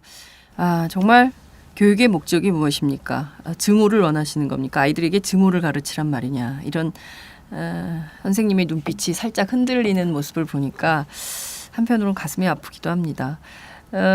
김일성 문제를 또 지속적으로 강조를 했습니다. 황교안 총리가요. 집필진들이 끝까지 수용하지 못하겠다며 소송까지 제기한 부분은 김일성 주체 사상을 비판 없이 서술하여 주체 사상의 실체를 사실과 다르게 오해할 소지가 있는 내용, 또 6.25 전쟁을 남북한 공동 책임으로 인식할 수 있게 하는 인용 사례 등입니다. 김일성 주체 사상을 비판 없이 서술해서 주체 사상의 실체를 사실과 다르게 오해할 소지가 있는 내용을 담고 있다. 이런 주장을 했습니다. 지금 현행 교과서가 모두 8종의 교과서가 있는데요. 어느 대목에서 그런 기술이 나옵니까? 실제 있습니까? 아니 교육부 지침 사항에서 주체 사상을 네. 가리키라고 나오죠. 근데 그런 식으로 얘기하면요. 네. 지금 세계사랑 동아시아사 교과, 역사과 교과 다 없애야 돼요. 왜냐하면 지금 그 한국사에는 김일성 주체 사상 나오고 있어요. 네. 동아시아사에서는 네. 마오쩌둥의 뭐 사회주의 개혁이나 그 대약진 운동 같은 얘기, 문화대혁명 다 나와요. 그리고 세계사에선 레닌, 뭐 그 레닌 전후로 한 그래요. 레닌도 배웁니까? 배우죠. 네. 그 세계사에서 중요합니다. 네. 그래서 사회주의 개혁 과정, 예. 뭐 내전 다 나옵니다. 나오는데 네. 다 나오면서 그 네. 평가들이 뭐냐면, 그러니까 평가 그 평가를 깊숙이 많이 하진 않죠. 근데 그건 교과서의 평가만이 아니라 학계의 평가기도 한데 여러 한계들이 있었잖아요. 네. 주체 사상의 한계가 결국은 지금의 북한을 낳았고 어떤 마오쩌둥의 어떤 그런 활동이 결국은 중국의 퇴보를 낳았고 네. 레닌의 활동이 결국은 냉전의 몰락 속에서 패배했고 네. 그러니까 그것만 배우는 게 아니라 덩샤오핑도 배우고 뭐죠 그 뭐 베를린 장벽 붕괴도 배우거든요. 페레스트로이카 네. 뭐 고르바초프의 예. 어떤 배우고 네. 그런 과정이거든요. 교육 우리는 과정이. 신문에서 봤던 걸 전부 역사 교육으로 배우는군요, 아이들이. 그러니까 지금은 교육이 굉장히 선진화된 거고 그러네요. 학생들에게 판단할 수 있는 기회를 주는 거거든요. 네. 그렇다면 이것이 제대로 된 교육으로 더 나아가려면 네. 더 나아가서 교과서는 더 자유발행제가 돼서 네. 더 다양한 얘기들의 자료를 주고 토론 수업 같은 것들이 아주 정례화가 돼서 네. 학생들에게 판단할 기회를 주면 돼요. 그래야 창의적인 인재가 나오는 거 아닙니까? 그렇죠. 그리고 그렇게 한다고 해서 그렇게 하면 애들이 다 좌빨이 되고 빨갱이 된다? 그거는 어른들이 갖고 있는 두려움이에요. 애들 뭐 이렇게 그러잖아요. 대학 가면 외박, 술 마시면 안 되고 뭐 이런 거에 대한 네. 두려움. 그러나 네. 모든 애들이 대학 간다고 반란 까지고 뭐 이렇게 외박하고 그런 거 아니잖아요. 네. 그러니까 그런 어떤 너무나 어처구니 없는 네. 오늘 계속 어처구니 없단 말밖에 그러니까요. 예. 지금 역사계에 계신 모든 분들이 일관된 기조예요. 정말 어이가 없다. 어처구니가 없다. 도대체 어느 수준으로 이 정부의 역사 인식을 교육해야 되지? 뭐 이런 고민들에 빠져 있는 것 같습니다. 선생님 말씀을 쭉 들어보니까 전반적으로 우리 교과서가요. 자유민주주의에 기반해서 여러 체제들에 대해서 이를테면 사회주의, 북한에 대한 것도 마찬가지고 이 비판적 서술을 하고 있네요. 그리고 이 평가 자체는 굉장히 매우 약간 부정적인 그러니까 뭐 장단점이 있을 텐데 장점보다는 단점을 위주로 기술을 하고 있는 것인데 그마저도 왜 가르치냐 이런 식으로 하면 아이들을 뭐 깜깜이 교육을 하겠다는 것도 아니고 그죠? 뭐 이런 쇄국 정책으로 하겠다는 건가? 뭐 이런 생각마저 드는데 도대체 우리 아이들이 어느 비전을 가지고 공부를 시키려고 하는지조차도 궁금합니다. 근데 그 북한 관련 내용을 지금 황교안 총리가 너무 얘기를 많이 하셔서 그런데 네. 이게 저도 이제 이게 논란이 되니까 얘기를 네. 하는 건데 교육에서는 안 이루어져요. 아까도 말했지만 한 네. 장이잖아요. 시험에 안 그러니까요. 나와요. 시험에 안 나와요. 역시 대치동 학원 선생님 중요합니다. 포인트. 시험에 안 나와요. 안 가르쳐요. 한두 장이에요. 중요 비준이 아니에요. 이런. 아예 아니에요. 아예 아니에요. 아예 아니에요. 논점이 아예 아니에요. 그래서 애들이 이제 그냥 공부하면서 넘어가는 거예요. 선생님 이런 거 좀 나오지 않을까? 그래 뭐 외워둬서 나쁠 건 없지만 안 나올 거야. 2005년에 딱 한 번 나왔는데 네. 2005년 수능 자체가 네. 수능에서 좀 이렇게 좀 뭐 이런 수능이 있어 이럴 정도로 좀 네. 이렇게 출제 경향과 너무 달랐던 그런 그렇군요. 수능이었고 이래서 안 나와요. 그렇군요. 2005년이 도대체 언제 때 얘기인가요? 그리고 네, 자 고등학생 여러분 시험에 안 나옵니다. 별로 중요한 문제 아닌데. 그러니까 오히려 중요한 문제 아닌데 왜 이렇게 열을 내는 겁니까? 그리고 이 정부는. 오히려 총리께서 지금 나오셔서 무관심한 북한 얘기를 이렇게 관심을 네. 끌게 하고 있으니 도대체 누가 종북인지 그러니까 네. 그러니까 얘기를 많이 하면 관심을 갖게 되는 거잖아요. 그렇죠. 근데 현행 역사 교육은 안 가르치고 안 해요. 무관심 그 자체거든요. 네. 근데 왜 자꾸 저 얘기를 꺼내서 관심 갖게 만드는지 아. 저는 그 부분에서 그렇군요. 아니 왜냐면 가장 북한 얘기를 갖고 문제 제기하는 게 소위 말하는 뉴라이트나 일베나 그런 진영들이에요. 제가 네. 보기엔 그분들이 과거에 다 전향한 분들이 많잖아요. 과거에 좌익이었다가. 예. 전향한 좌익들이 많다. 그러니까 뉴라이트에. 제가 뭐 예. 얘기하다 썼는데 제가 보기에는 그러니까 저는 한 번도 전향한 적이 없거든요. 네. 정통 우익 보수 세력으로 대한민국에서 단 하나의 범법도 없이 육군 병장으로 만기지됐는데 네. 제가 보기에는 얘네는 그냥 편향 세력이에요. 과거에는 왼쪽으로 편향했다면 지금 오른쪽으로 편향이 되어 있는 거죠.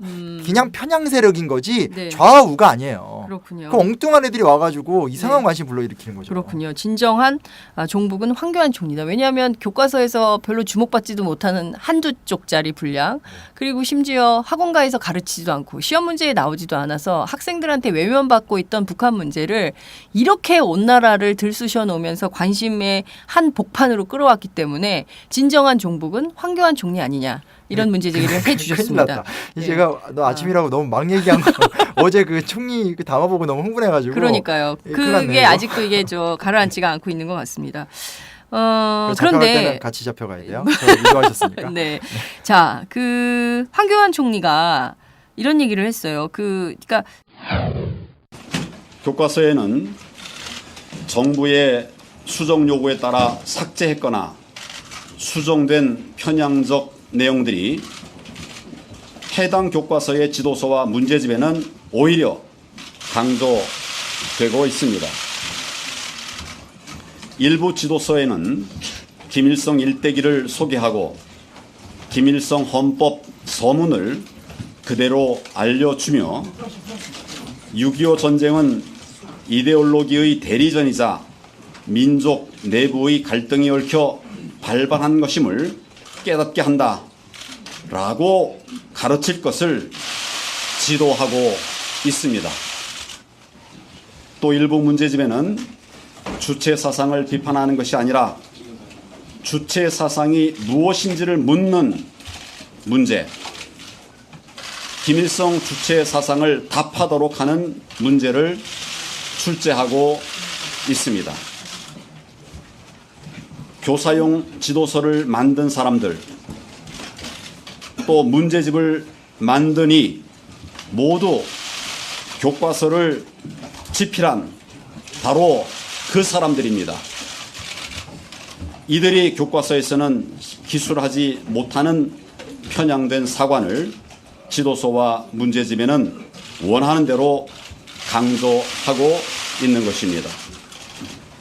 다양성보다는 편향된 사관을 가진 사람들이 지금의 비정상적인 역사 교과서 집필을 주도하고 있다는 비판의 목소리가 높습니다. 이를테면 교사용 지도서, 문제집을 또 문제 삼았거든요. 문제집을 문제 삼았습니다. 김일성 헌법을 대한민국 헌법보다 더 상세하게 세세히 소개한 교사용 지도서가 문제다. 그리고 주체 사상을 선전하는 문제집이 있다. 학원가에서는 문제집을 또 많이 쓰지 않습니까? 아니, 실제 그렇습니까? 아니 어떻게 봐야 돼요? 정말 아니, 죄송해요. 네. 어처구니 없는 질문을 네. 계속하게 돼요.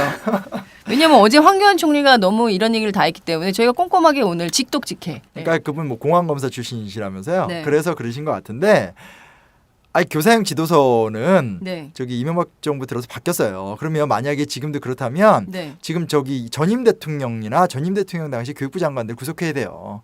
왜냐하면 네. 이게 8년 이상 지금 지나왔고 네. 교과서 수정 명령을 통해서 사실은 역사 선생님들이 가장 열받아하는 게 네. 교과서 자꾸 수백 개 뜯어고친 것도 열받지만 네. 교사용 지도서를 다 바꿨거든요.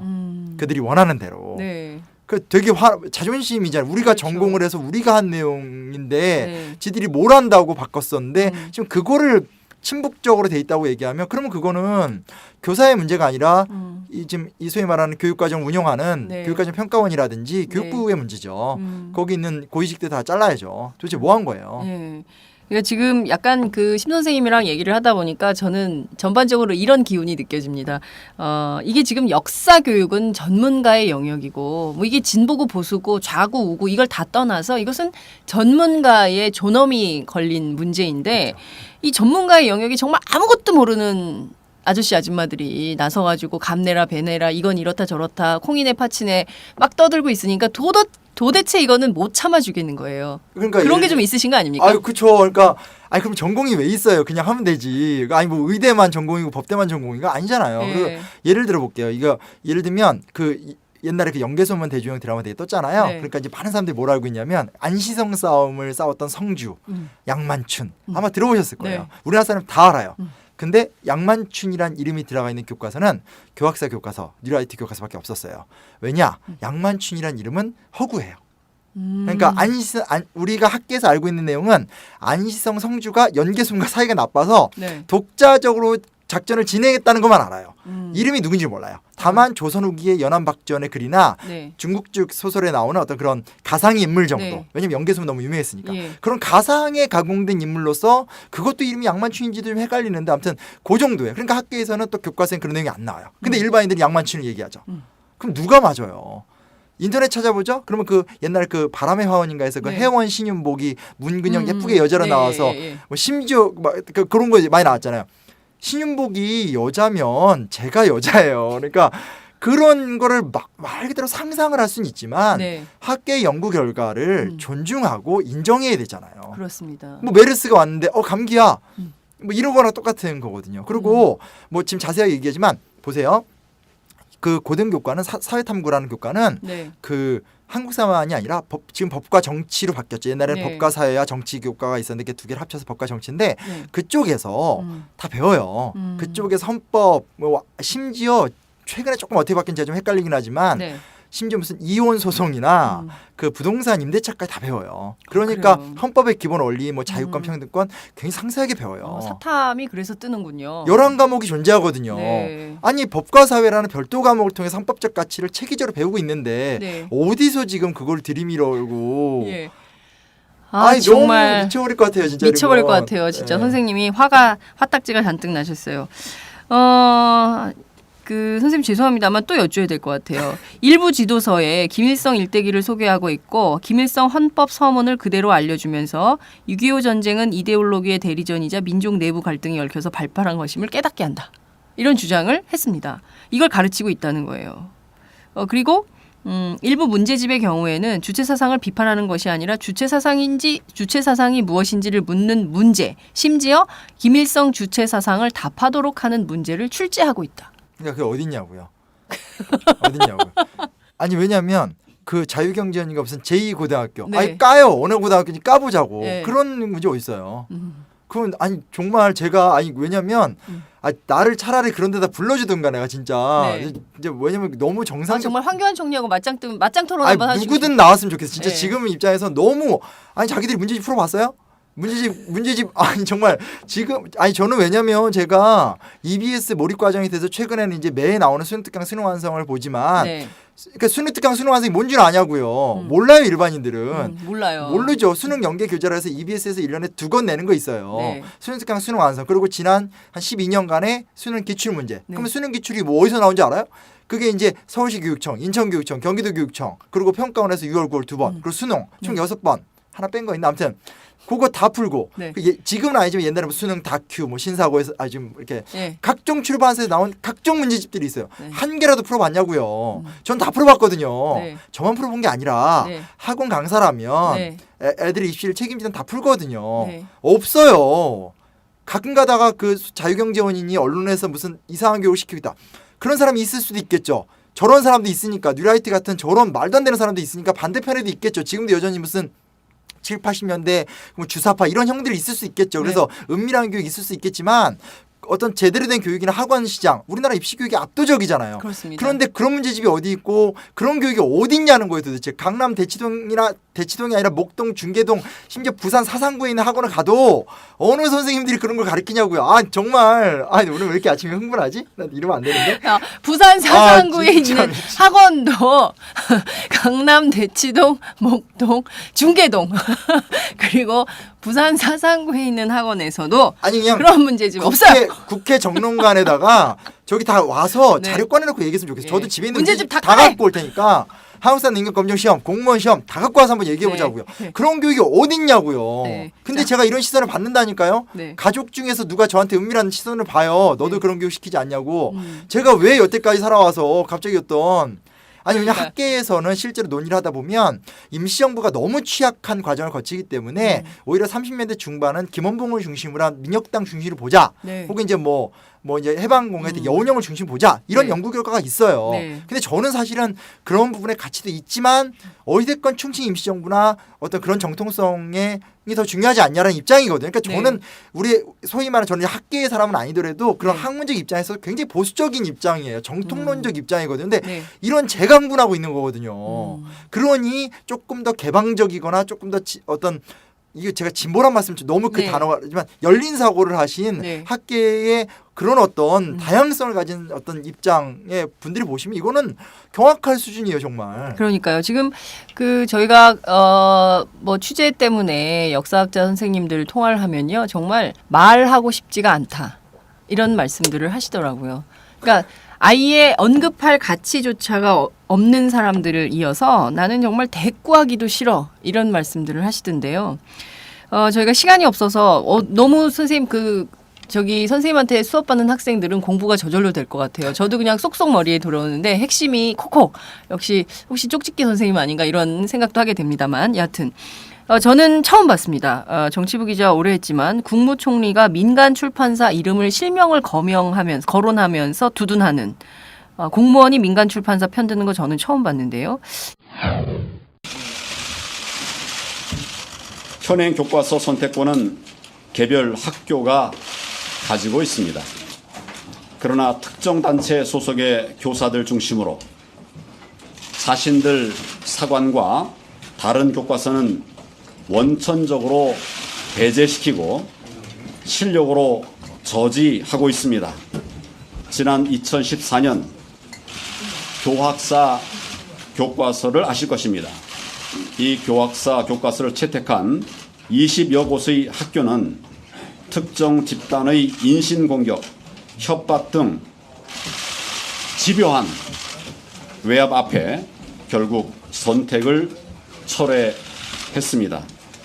가장 교육적이어야 할 학교 현장이 반민주적이고 반사회적인 행위에 무릎을 꿇은 것입니다.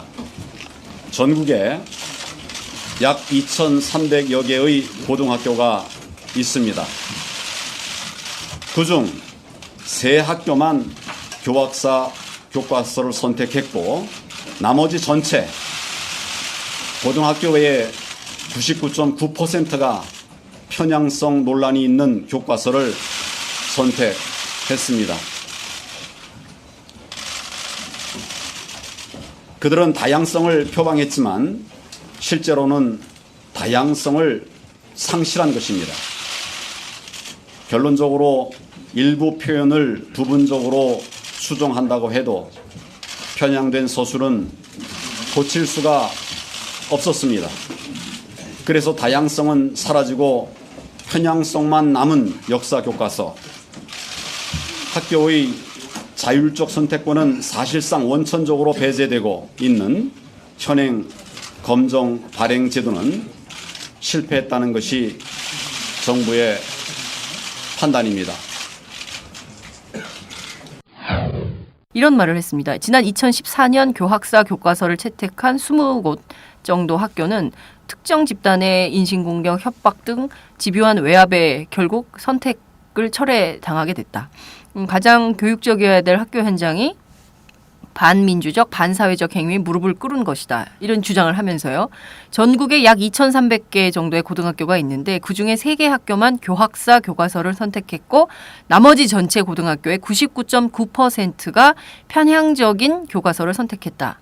이것은 실제로 여기가 압권입니다. 다양성을 상실한 것이다. 그래서 이런 주장을 합니다. 어떻게 보십니까? 정말 그래서 하나만 하자는 거예요. 그러니까 이게 아주 전형적인 사실 왜곡인데 네. 정확히 말할 수 있어요. 왜냐하면 제가 그때도 뭐 직접 개입은 아니지만 네. 그 사건의 주변부에 있었어요. 그게 뭐냐면 수원 동우여고 학생들 네. 수능을 봤던 고3 친구들이 그 학교에서 이제 저기 선택했잖아요. 교학사 선택해서 참을 수 없다라고 네. 해서 그 친구들이 그 당시에 유행했던 안녕하십니까 대자보를 썼어요. 쓰다가 자료를 찾던 중에 저한테 블로그로 연락이 왔어요. 선생님 자료를 좀 쓸 수 있냐? 학생들이 써라. 그러면서 이제 그냥 하지 말고 이왕이면 좀 알리면 좋겠는데 오마이뉴스 같은 데 연락하면 어떻겠니? 이렇게 또 진짜로. 네. 근데 네. 공교롭게 걔들이 했는지 안 했는지 모르겠지만 오마이뉴스에 기사가 나왔어요. 오후에 오마이뉴스, 그러니까 오전에 오마이뉴스에 제일 먼저 떴어요. 그리고 그날 오후에 그 학교 선생님께서 페이스북을 통해서 외압이 있었다라고 얘기를 했죠. 그리고 대구 쪽 교육청에서는 이제 실제로 그 교학사 교과서 쓰라는 공문도 발송이 됐어요. 그러니까 누가 외압을 넣냐? 네. 사전에 교학사 교과서를 채택을 하게 했던 내부적인 교육청이나 교육감이나 교장 교감 쪽에서 외압이 먼저 있었죠. 그래서 채택이 됐던 거고 그 채택에 대해서 학생들이 자발적으로 분노해서 저항해서 그 저항이 커지면서 그걸 막은 거잖아요. 네. 근데 앞 얘기 싹 빼고 그렇게 역사를 기억 왜곡한다는 것 자체가 첫 번째는 잘못됐고요. 두 번째는 교학사 교과서는 로 시험 보면 다 틀려요. 단적인 예를 제가 하나 들어드릴게요. 교학사 교과서로 시험 보면 다 틀린다. 네, 예를 들면 우리가 외우는 것 중에 1897년 광무개혁이라는 게 있어요. 광무개혁. 네. 저도 외웠습니다. 그렇죠. 예. 예. 그 지계라는 문서가 발급이 돼요. 모르시죠? 네, 요건 그건 모르겠어요. 요즘에 예. 배웁니다. 예. 근데 뭐냐면 지계라는 문서는 근대적인 소유 관계를 정립한 문서이다라고 나와요. 그러니까 왜냐하면 우리 나름대로 근대화의 노력이 있었다는 네. 문서거든요. 근데 근대화. 교학사 교과서 뭐라고 그러냐면 그 문서를 그냥 소송 분쟁 문서다라고 나와요. 근대적 요소가 없다는 거예요. 물론 그 문서는 실제로 소송 분쟁적 요소가 커요. 크지만 그럼에도 불구하고 근대화로 나가는 가능성을 지닌 문서거든요. 그러니까 교과서는 좀 단순 축약을 하면서 네. 근대화를 보는 지표로 보는 거거든요. 근데 그 교과서는 그걸 정면으로 해석을 뒤집어요. 그러면 교학사 교과서가. 네, 근데 예. 우리가 수능을 보면 양지야문과 지계야문을 통해서 광무개혁 때 양전 사업을 하고 그 이후에 그 근대적 소유관계를 정립한 지계라는 문서를 발급한다. 라고 배워요. 그걸 외우고 문제를 풀어야 돼요. 네, 아이들이. 시험에 잘 나와요. 예. 한 10년간 5번 나왔어요. 예. 그런데 교학사 교과서로 공부하면 틀려요. 그렇겠네요. 그러니까 네. 우리가 많이 알려진 건 그 교과서가 친일 미화라는 게 많이 알려졌고 독재 미화라는 걸 많이 알려졌는데 네. 수능을 봐도 틀려요. 수능을 수능을 봐도 봐도 틀려요. 예. 그리고 미화로 따지면 뭐 밑도 끝도 없고 그거는 예. 정말 수십 장 뭐 2,000군데 예. 뭐 이상의 오류가 있기 때문에 네. 오류와 편향성이 있고 최악이 뭐냐면 네. 제가 많이 떠드는 거지만 거기 보면 다른 교과서에 없는 경성방송국 얘기가 나와요. 경성방송. 처음 들어보시죠? 네. 저도 처음 들어봤어요. 솔직히 말하면 저도 네. 뭐 그쪽 전공자 그 깊이 있는 전공자 아니니까 경성방송국이 네. 일제가 만든 라디오 방송국이에요. 일제가 만든 라디오 방송국 경성방송국이 교학사에만 나오는군요. 네. 그게 뭐가 의미가 있어요. 네. 그리고 뭐 물론 그런 게 만들어지면서 우리가 근대문물을 습득하는 과정이 있었겠지만 그 교과서에 뭐라고 나오냐면 네. 그걸 통해서 근대적인 시간관념이 생겼다고 나와요. 무슨 소리야 지금?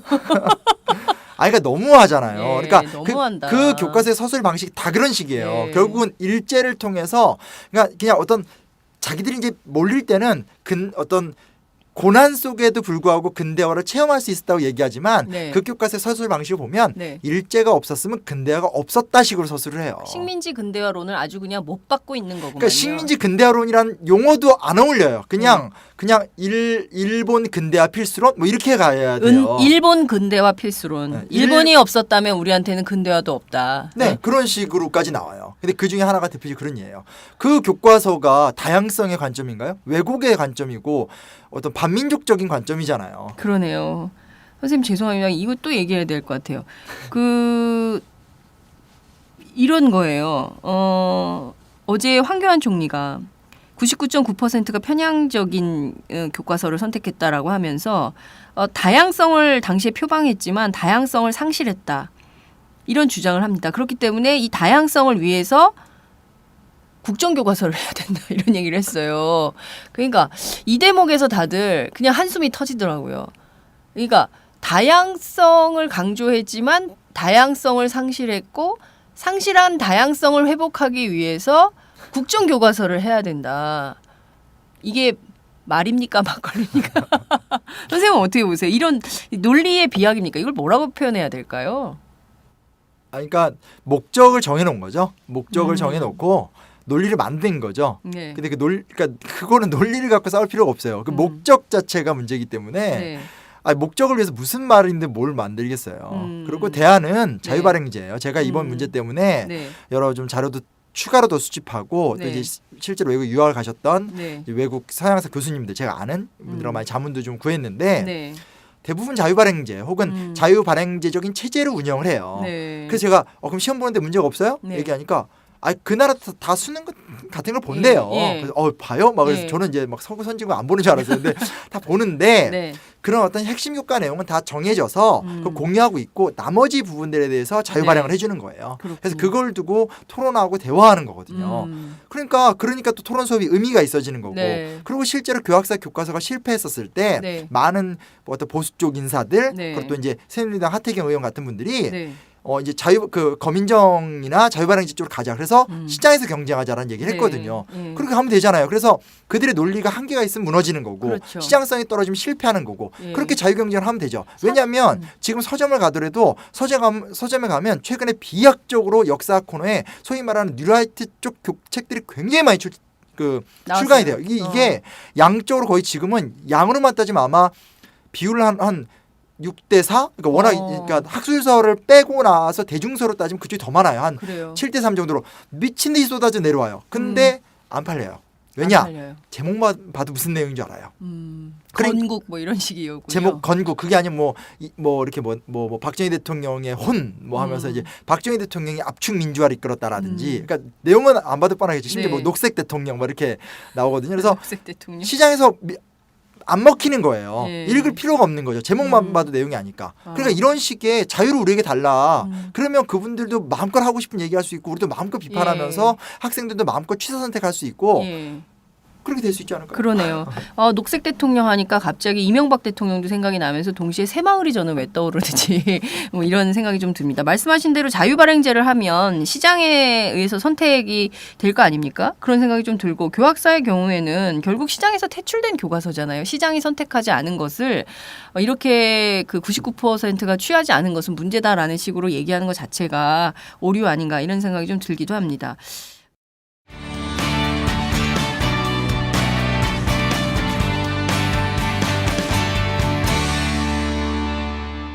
여러분은 지금 오마이뉴스 장윤선 기자가 진행하는 팟캐스트 팟짱을 듣고 계십니다. 얘들아 안녕? 요즘 회사는 잘 다녀? 아니, 아침에 시간이 없어서 밥을 못 먹고 다녀. 그래? 나는 요즘 뿌리마켓 곡물 담은 선식 먹고 출근하는데. 정말? 나도 곡물 담은 선식 먹고 다녀. 뿌리마켓? 곡물 담은 선식? 곡물 담은 선식은 100% 국내산 햅쌀 곡물로만 만들어 믿을 수 있다고. 맞아. 그리고 통곡물이 들어가 식감도 좋고 칼로리는 낮은데 포만감까지 있어서 다이어트 식사 대용으로 딱이야. 무엇보다 맛있어. 뿌리마켓을 검색하세요.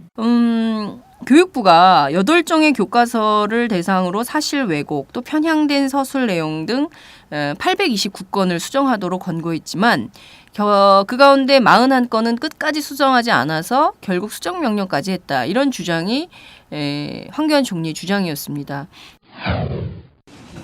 정부가 사실 왜곡과 편향성이 있는 교과서 내용을 올바르게 고칠 것을 요구해도 상당수 역사 교과서 집필지는 이를 거부하고 오히려 정부를 상대로 소송을 남발하고 있습니다. 교육부는 8종의 교과서를 대상으로 사실 왜곡, 편향적 서술 내용 등 829건을 수정하도록 권고했지만은 그중 41건은 끝까지 수정하지 않아서 결국 수정 명령까지 했습니다.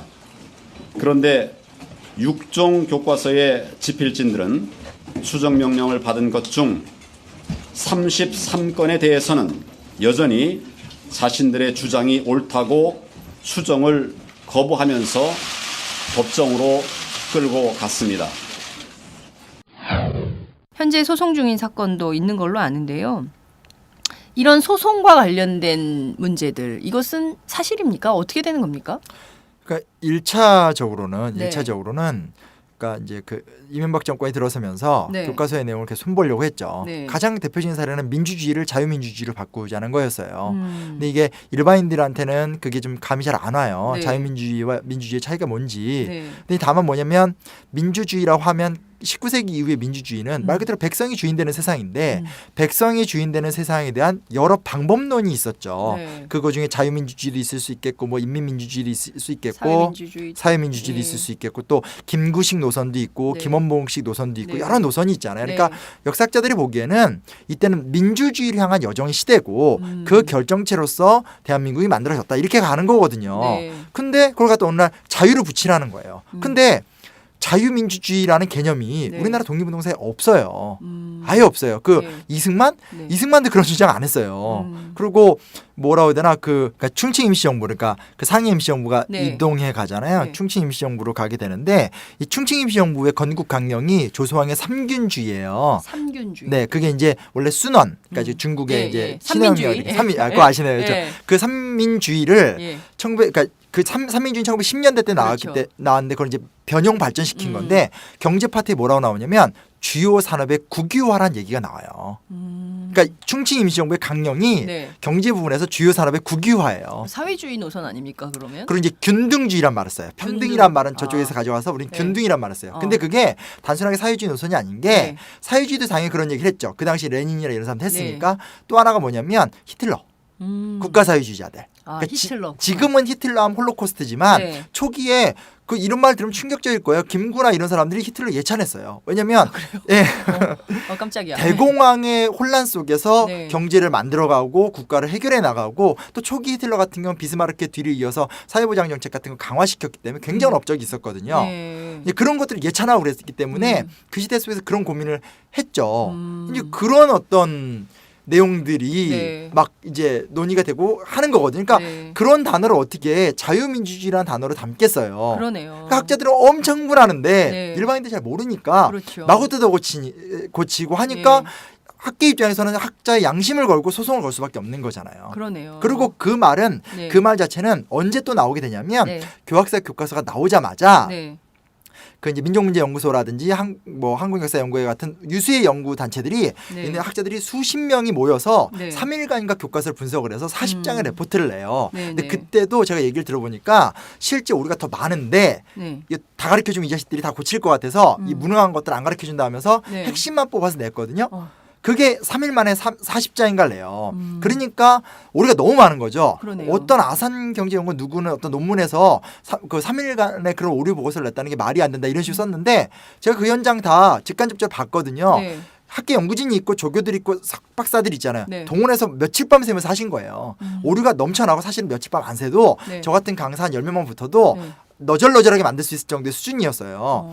근데 고발이 됐거든요. 그러니까 그쪽에서 뭐라 그러냐. 우리 교과 뉴라이트 쪽 권혜영 교수나 이런 사람들이 우리 교과서만 문제 있는 게 아니에요. 라고 하고 교육부 측에서 전면 수정을 얘기하기 시작해요. 그러면서 물을 타버린 거예요. 물타기. 그러다 지금 그런 맥락은 다 빼고 그러니까 네. 이명박 정부 때 역사학을 왜곡하는 방식도 다 빼고 네. 교학사 교과서 오류와 싸우다가 나왔던 어떤 수정 내용도 다 빼고 네. 지금 그렇게 얘기하는 거예요.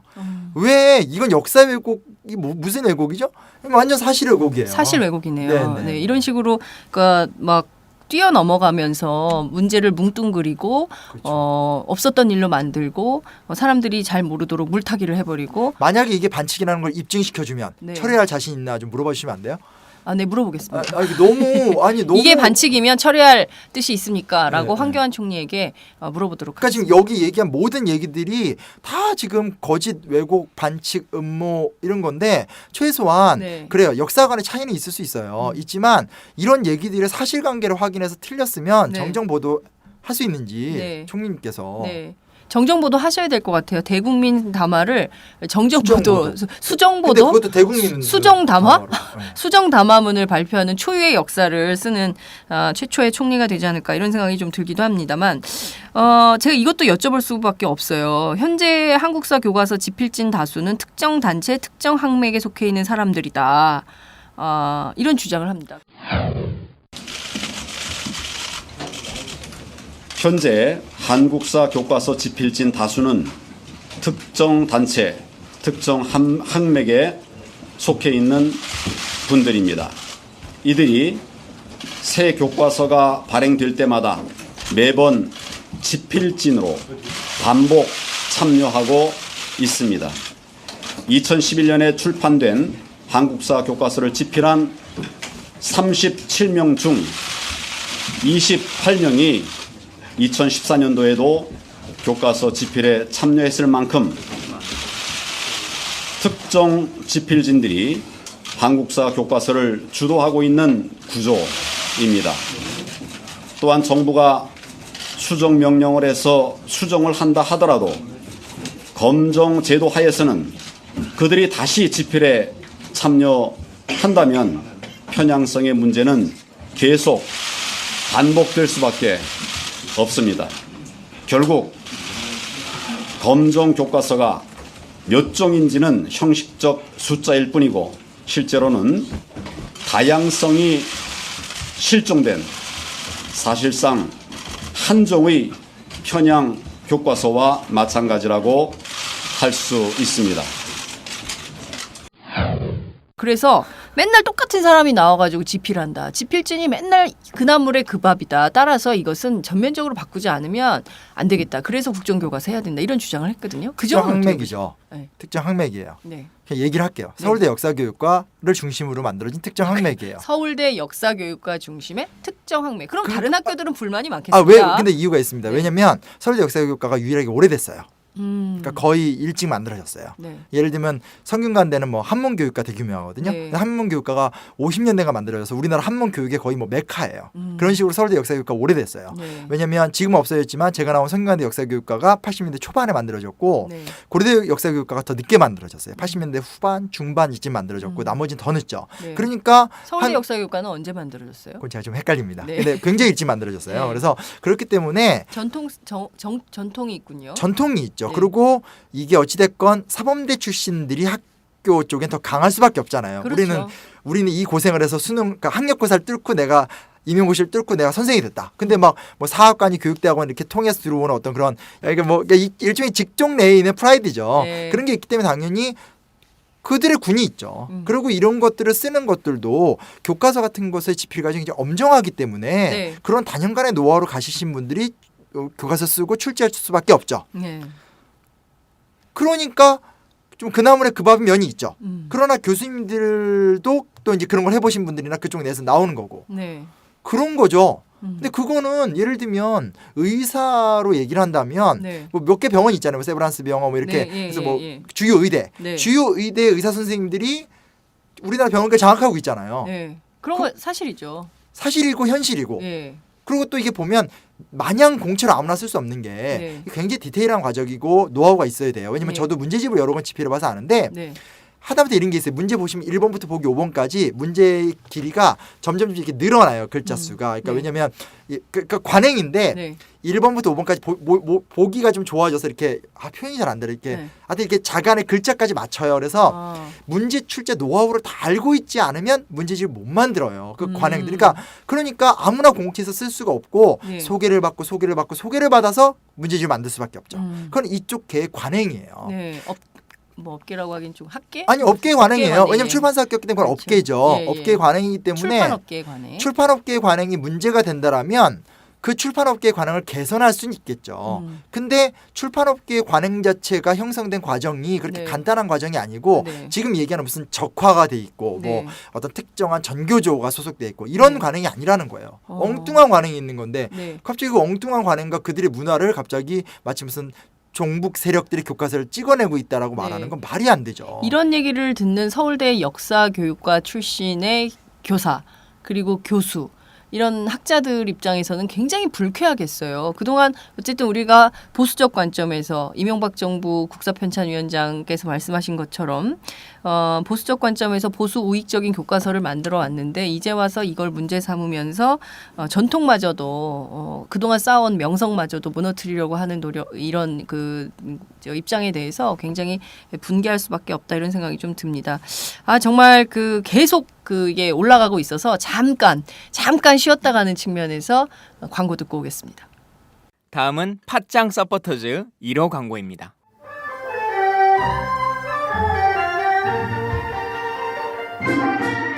양꼬치집에 대한 모든 편견을 깼다. 풍무 양꼬치. 착한 가격, 품격 있는 공간. 국내외 유명인들도 자주 찾는 풍무 양꼬치. 나는 그 집 양갈비가 훨씬 맛있던데. 누나 나는 그 집 맛있는 요리들이 지금도 잊혀지지 않고 있어요. 단체석이 많아 모임하기 좋은 곳. 풍무 양꼬치. 대림역과 구로 디지털 단지 역점 두 곳에 있습니다. 예약 문의 02809-9292, 02809-9292. 잠깐, 팟짱 애청자라고 말씀하시면 통큰 서비스를 제공합니다.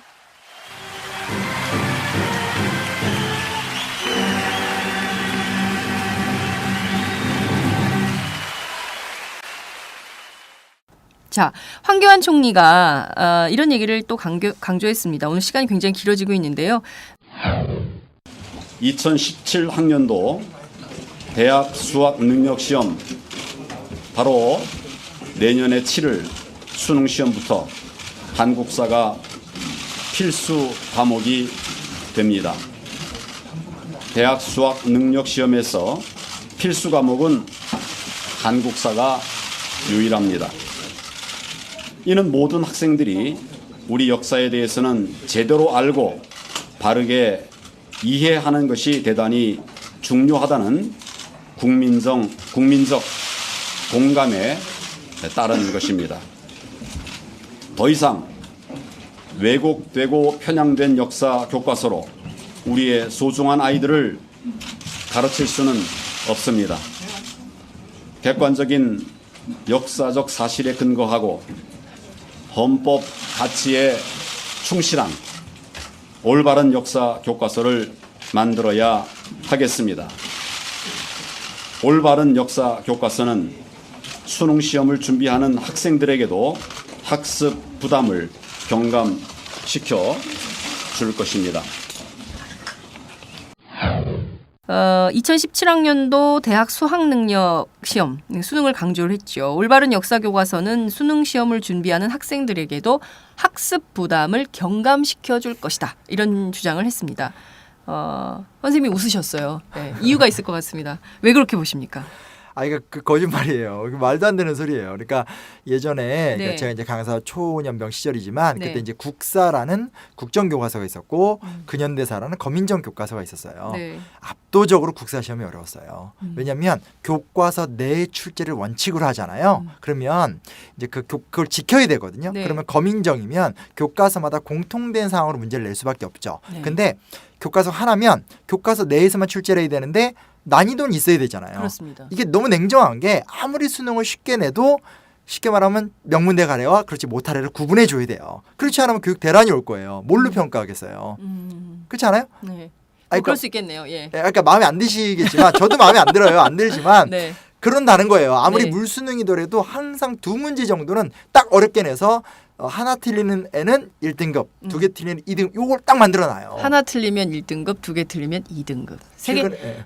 참. 세 개 이하는 뭐 일단 대학의 네. 그레이드가 확 바뀌기 때문에 그거는 예. 이제 그레이드가 확 바뀌기 때문에 재종반으로 가야 돼요. 그래서 너무 비참한데 네. 뭐 나중에 그런 얘기를 딱 네. 한번 얘기해보면 재밌을 것 같긴 해요. 근데 네. 그런 과정이기 때문에 교과서 내 출제 안에서 어려운 걸 찾는데 과거 국사 국정교과서 시절에는 네. 그 교과서 몇 페이지 구석에 나와 있는 아주 작은 자료조차도 다 외웠어야 돼요. 예컨대 어떤 거를 외웠다는 겁니까? 예컨대 예를 들면 뭐 동국진체. 네? 잘 모르시겠죠? 동국진체. 네. 이게 뭐냐면 추사 김정인 아시죠? 네. 추사체. 네. 추사체 전에 네. 우리나라 서해 역사에 아주 중요한 구한말에 동국진체라는 우리만의 북구시 운동이 있어요. 아, 동국진체. 네. 처음 들었습니다. 아니 그거는 정말 예. 그러니까 대부분 모르세요. 근데 예, 그게 예. 국사교과서에 딱 그 말 하나 나와요. 예. 그거 외워야 돼요. 그리고 또 이 얘기 해드릴까요? 백리척 심리눈금. 네? 뭔지 모르겠죠. 그게 뭐냐면 네. 김정호의 대동여지도 아시잖아요. 네네네. 네. 그 전에 정상기의 동국지도라는 지도가 있는데 네. 그 정상기의 동국지도는 이 백리척을 사용하면서 처음으로 축척 개념을 사용해요. 지금 백리척. 기자님 표정이 되게 안 좋아지십니다. 그리고 아, 네. 네, 저를 쫓아내실 분인데 그리고 김정호는 처음으로 심리당 눈금을 사용했다고 해요. 심리당 눈금. 그러면 네. 하나는 축척이고 하나는 심리당 눈금이잖아요. 예.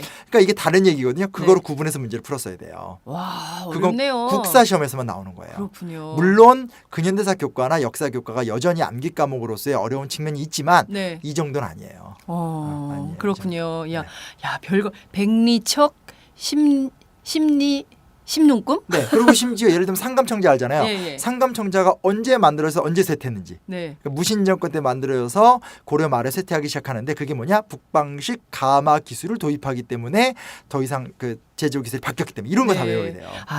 오늘 방송은 우리 고등학생을 둔 학부모님들하고 고등학생 수학 능력 시험을 앞둔 청소년들이 들어도 좋을 것 같다는 생각이 좀 듭니다. 정확한 역사. 최근에 시험에 안 나와요. 그래. 최근에 시험에는 안 나와요. 옛날에 국정화 시절에 시험에 나와요. 국정화 시절에. 숨이 턱 막혀요. 그러네요. 정말 이런 디테일을 원하는 건가요? 정말 박근혜 정부에 묻고 싶네요. 우리 아이들이 정말 공부해야 될 게 너무 많잖아요. 아니 총리 본인이야 그런 거 달달달 외워가지고 고시 합격하시고 그러니까 엘리트시잖아요. 네. 그렇지만 저는 현장에서 느끼는 게 뭐냐면 다수의 학생들은 이런 것 때문에 너무 힘들어해요. 근데 왜 애들을 다시 그런 정말 미친 듯한 암기, 그러니까 지금도 암기인데 네. 더 심각한 암기로 몰려고 하는지 저는 두렵습니다. 교육적 관점에서 보더라도. 예. 네. 자, 그 질문이 여전히 유효한 것 같습니다. 교육의 목적이 무엇입니까? 증오를 가르치는 겁니까? 왜곡된 역사를 달달 외워서 우리 아이들을 어떻게 기르겠다는 겁니까? 도대체 황교안 총리, 박근혜 대통령 무슨 생각인지 이제 응답을 할 차례다 이런 비판을 주신 걸로 이해하겠습니다. 오늘 굉장히 그 열공을 했습니다. 갑자기 머리에서 약간 이 김이 나고 있어요. 오늘 역사 공부 제대로 했다 이런 생각이 좀 드는데요. 약 80분간 이어진 인터뷰 오늘 정말 잘 들었습니다. 선생님 끝으로 한 말씀 부탁드릴게요.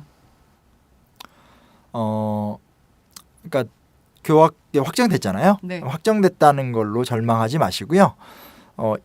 제가 이런 글을 받았어요. 요즘에 그러니까 누가 이제 패친 분께서 제 글을 공유하면서 요즘 좀 이 국정화 측면에서 가장 행복한 게 있고 즐거움이 있다면 이 친구 때문에 공부하는 즐거움이 있네 이런 말을 하셨어요. 되게 뿌듯했어요. 그래서 저는 이 과정을 통해서 정말로 근현대사, 한국사 우리의 아프지만 자랑스러운 또 더 많은 미래가 넘치는 아직 다 못 이뤘기 때문에 미래가 많은 거잖아요. 네. 뭐 서양같이 지루하지 않은 그런 것들에 더 관심 갖고 이제 정부가 책임져 주지 못하니 우리가 손에 역사책을 들고 프랑스처럼 스스로 공부하고 자녀들과 대화하는 근현대사 열풍의 시기로 한번 우리가 새로운 민중운동 네. 만들어봤으면 좋겠습니다. 저도 그걸 위해서 아예 그냥 한번 불 살라버리겠습니다. 하여튼. 네. 이왕 이렇게 왔는데. 굉장히 그 강남의 유명 사설 학원에서 선생님 모셔가려고 하시다가 이 역사 문제를 페이스북에 직접적으로 쓰시면서 전화가 안 온대요. 여러분 심용환 선생님을 응원해 주시기 바랍니다. 심 선생님께서 쓰시는 똑바로 된 이 역사 교육 우리 아이들이 열광할 겁니다. 선생님 인기가 날로 치솟을 거라고 생각하고요. 오늘 방송 여기서 마무리하도록 하겠습니다. 선생님 말씀 잘 들었습니다. 고맙습니다. 네, 감사합니다. 안녕하세요. 장윤서의 팟짱 귀에 팍팍 꽂히죠? 저는 오늘도 오마이뉴스 최정병기라고 바닥바닥 우기고 있는 김병기 기자입니다. 공짜 자전거 신문 조중동 기자들이 자기 신문 돈 내고 보나요? 안 봐요, 아빠. 네. 저는 팟짱에 매월 자발적 정치료 3만원씩 내는 10만인 클럽 회원입니다. 애청자 여러분 덕분에 올해 1000명 늘어서 무려 9,400. 내친 김에 연말까지 1만 명 만인보 캠페인에 도전합니다. 무슨 캠페인이요? 만인보! 한 명의 마음걸음보다 만 명의 당당한 한 걸음. 올해가 가기 전에 오마이뉴스 10,000번째 주인공이 되어주세요.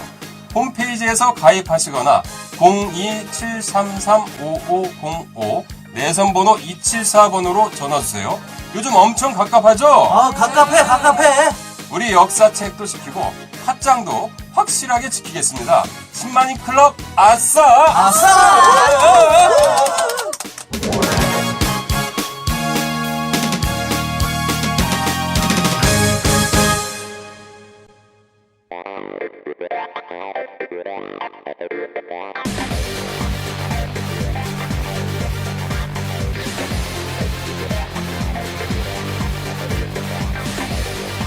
정보가 있는 시사 토크쇼 장윤선의 팟짱.